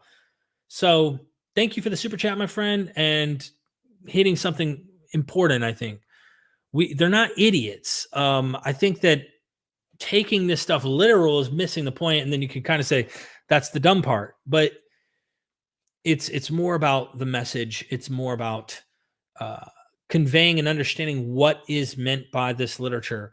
And this is why I keep referring Richard C. Miller's work. Check him out. He sees this as a trophy system. You reward the noble man, the noble philosopher, the king, with great birth narratives. And after they die, they appear to give a great message, to convey a great commission, like Romulus told Proculus Julius to go and tell my Rome that, to wage in the war that you were taught, but also that you will be the ruler of the world. This nation will be the ruler of the world. And guess what? It came true. Rome did rule the world. Does that mean Romulus is really Quirinus, a deity? No. But this is what we have: narratives. We have stories. Juan, thank you for the super chat. Bro, my fiance basically broke up with me because I told her the Bible is not literal history. Laugh out loud. Bro, I hope I don't know what to say to that. I don't know what to say. That happens a lot in relationships. So there's a lot of marriages that don't work because people have different beliefs and eventually they don't see eye to eye. Did I skip anybody, by the way? I think I did. Oh, Stephen Bragg, I skipped you. I'm sorry. Thank you for that super sticker, Stephen. Really appreciate that. But you're laughing, so as long as you're okay with it, I'm okay with it. So everybody laugh with Juan and have a joke. Laugh with him. But that's pretty crazy, unless she's coming from fundamentalism, which makes sense. So, you got to stick with your own kind, right? Doc Pleuromanot, as Alice Copper, I think you mean Cooper, I could be wrong, says, school's out for summer. Psyched to sign up for all these courses. Keep up the Yeoman's work. Doc, I got 2 courses coming up with Robin Faith Walsh and 2 courses coming up with Kara Cooney, the Egyptologist. We went into the creation mythologies of ancient Egypt, and then we went into resurrection, post-death, burial, the whole 9 in ancient Egypt and their mythology surrounding it. And let me just put it this way. The Egyptians had a hard-on for hard-ons. Very sexual mythology. Very, very sexual. Next time you look at an obelisk, just remember that's portrayal of a penis. That's if I walked away with one thing recording those courses, they are sexual in their mythology, like it's big time. And I mean, the ancient Near Eastern mythologies did the same thing, but it's all over the place. Creation myth, a god ejaculates and creates. It's just watch those courses when they come out, Doc. They're a lot of fun. I promise you that. Thank you for that super chat. Good to see you here, by the way. I'm glad you didn't hurt my head too much with your question there, Doc. You always blow me away. Scrolling down. Koval, there's a fundamental inflammatory collective mindset among worldwide enemies, that is basically prideful conflict, no good to progress forward together. Let me reread that. I'm like, my brain went into a brain fart there. There's a fundamental inflammatory collective mindset among worldwide enemies that is basically prideful conflict, no good to progress forward together.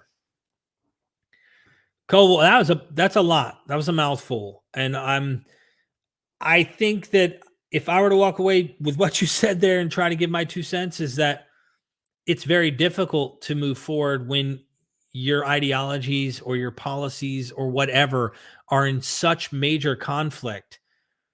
That's the hard part. I think everybody who wishes we lived in a utopia I don't see how that's going to happen. Like, I don't know how we're ever going to get to a place where we all just see and agree. Sometimes I'll hear a song and that song will hit me just right. And it's got all the right feels. It's got the right message. It's got such a big picture for humanity. And yet I just wish all humans felt and saw that song and wanted to unite under that. But it's like you kind of wake up and snap out of it and go, man, not everybody even likes this song. Look on YouTube. How many people disliked that song? Thousands of people disliked that amazing song that you like, Derek. Can't even get basic opinions on what song is good or not amongst humans.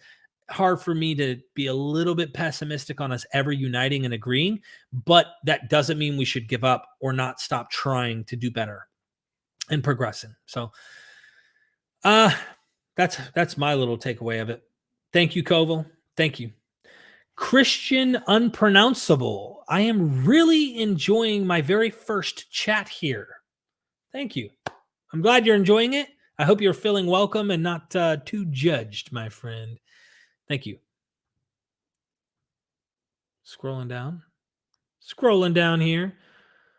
Let me just try to catch up because I'm afraid, are we way behind? Just to do it again, consider that some call Orion's belt the 3 wise men. The Jews call Orion full. Halley's comet frequently appears in and around Orion, the SLM of Jacob, a comet. So you're saying there's astrotheology. You're trying to say that in the narrative, they have an astrological message that they're trying to convey? It wouldn't shock me. It really wouldn't shock me. And I know that John McHugh actually tries to argue that Jesus walking on water may have some celestial significance. I don't know. I'm not convinced per se on that. But I definitely think there's some astrotheology stuff happening in the Bible. So I would love to get him to come on and talk about that 3 wise men. Love to see the source where that's actually at, though, too. That would help me. Just a dude, thank you. Hard work. Would Richard C. Miller be up for providing us what he has pointed out is rarely sought after by New Testament scholars, namely an MVP Greek and Roman classics education? Would he be up for providing us what he has pointed out is rarely sought after by New Testament scholars? You know what? I don't know. I've been trying to do a course with him, and we're planning on maybe putting a course together where he can really break down the sources and explain thoroughly through video format, not just through his publication, his whole case and what he's saying about everything from what the Gospels are doing, what kind of genre these are, what is going on with this resurrection motif, ascension stuff, birth narratives, etc. I would love to have him put a course together and bring it from a classics perspective. And have you read the book Hard Work? I'm curious to know if you've read it, because he takes the classicist at the very beginning of his book, near Justin's Confession. Maybe it's right after that. Zeus's other sons. He pretty much highlights how classicists have actually not wanted to tread anywhere near New Testament studies. And they literally draw a line and won't go there because they don't want to enter into the mess that we have. He goes into that in the book. I'm trying. Thank you for the super chat, my friend. Really appreciate that. Scrolling down. Lisa with the super sticker, the $9.99. Lisa, thank you so much. Really appreciate that support. Did you have any comment for that sticker? I don't see one. Thank you so much for that super sticker. I really appreciate it. I like to make sure I don't miss you. Sometimes people will drop a super sticker and then a comment or super chat and then comment after. I want to make sure I didn't miss you. All right, let me scroll down here. All right, we're caught up on supers. Sweet. Cool. Okay. Oh, wow. StreamYard has an auto super chat section so that I can actually see. That way I don't miss anyone. All right. My point in this whole episode, we're almost 2 hours in. Early on is you've got all this literature before and after doing mythology, legend, stories. They're writing narratives. They're conveying their truths, their parables, their folklore that is conveying lessons of how to live your life or encouraging you hope beyond the grave. I mean, who doesn't wish? Maybe some people do. I've heard it. Everyone's got an opinion.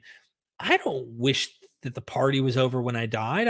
I would love for something greater to be out there. I would want there to be more. I really would. I don't live wishful thinking that, but I can understand why.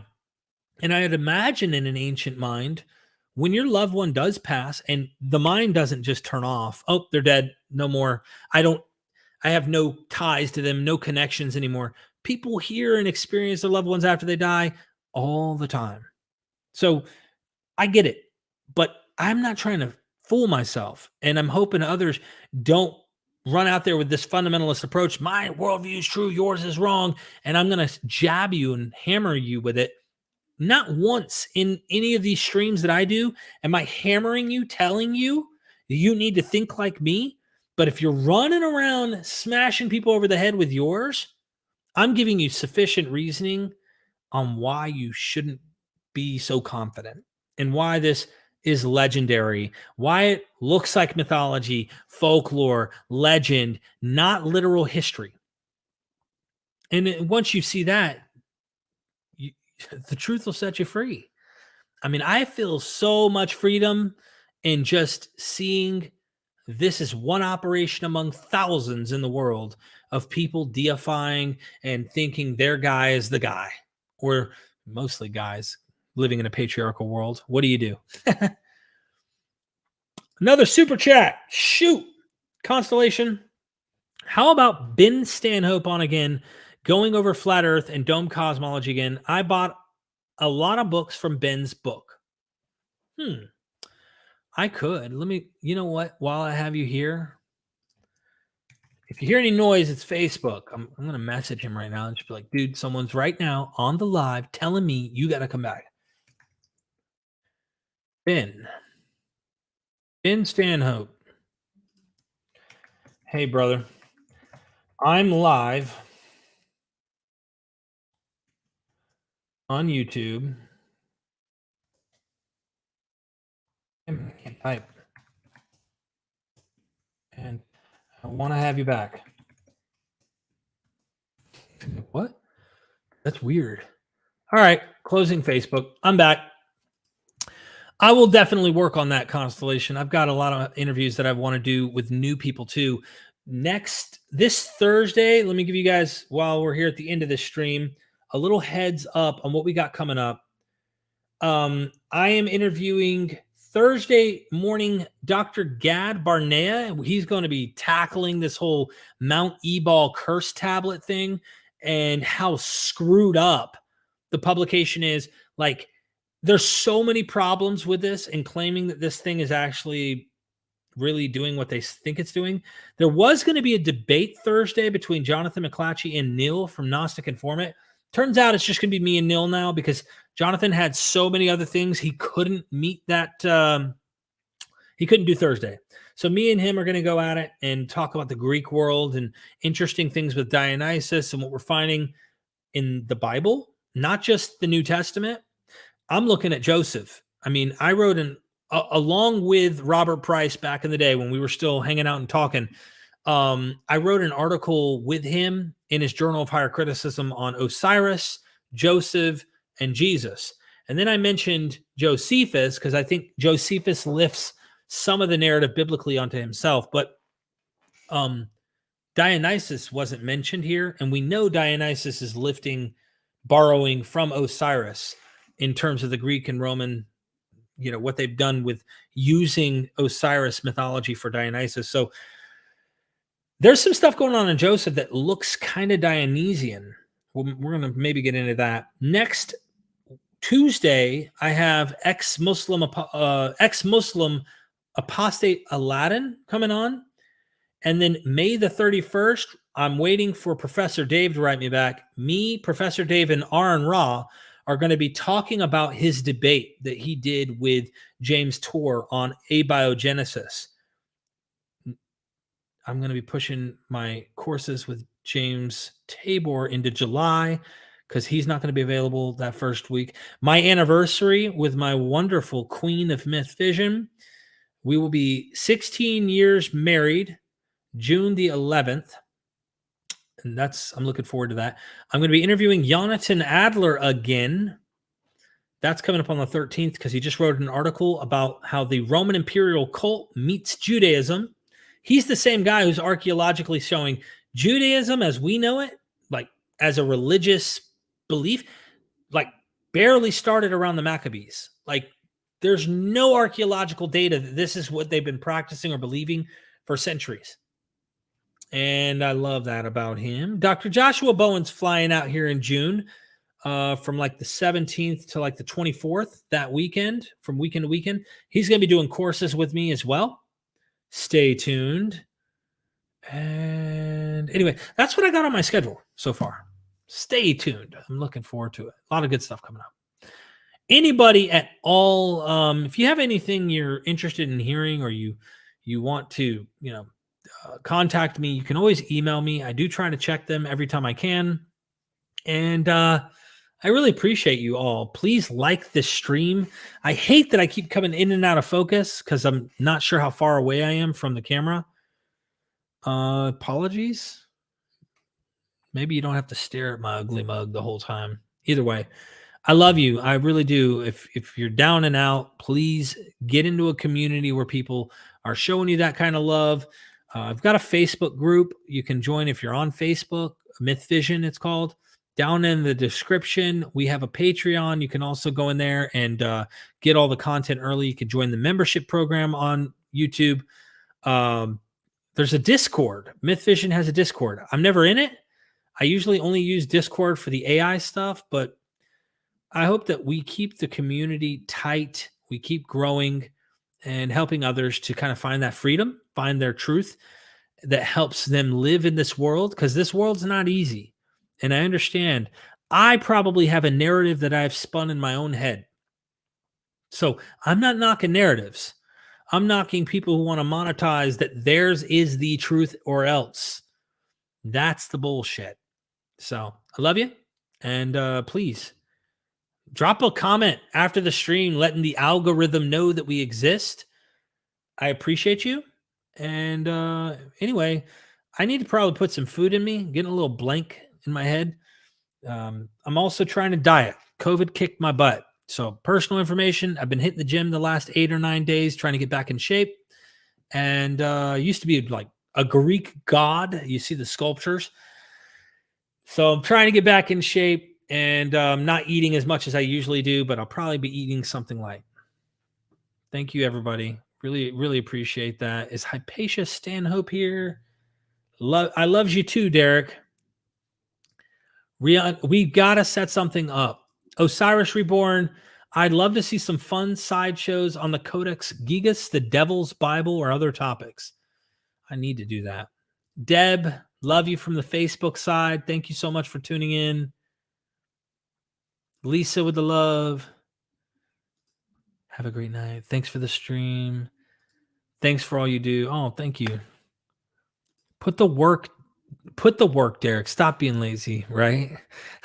I've been working every morning. I've been busting my hump. Get back to your swollen days, right? Billy says later on, Derek, enjoy the food, man. Thanks for the stream. Thank you. Getting ready to hire an online personal trainer. Found a great one. Can't believe how much weight I put on during COVID, right? Thank you so much. I really appreciate the love. I'm going to head out, and I think I'll play a little outro, my little Matrix outro. Thank you, everybody. Never forget, We are MythVision. Son, do you want to know what the truth is? After this, there's no turning back. You take the blue pill and you wake up in your bed and believe whatever you want to. You take the red pill and you stay in Wonderland, and I show you just how deep the rabbit hole goes. Remember, all I'm offering is the truth, nothing more.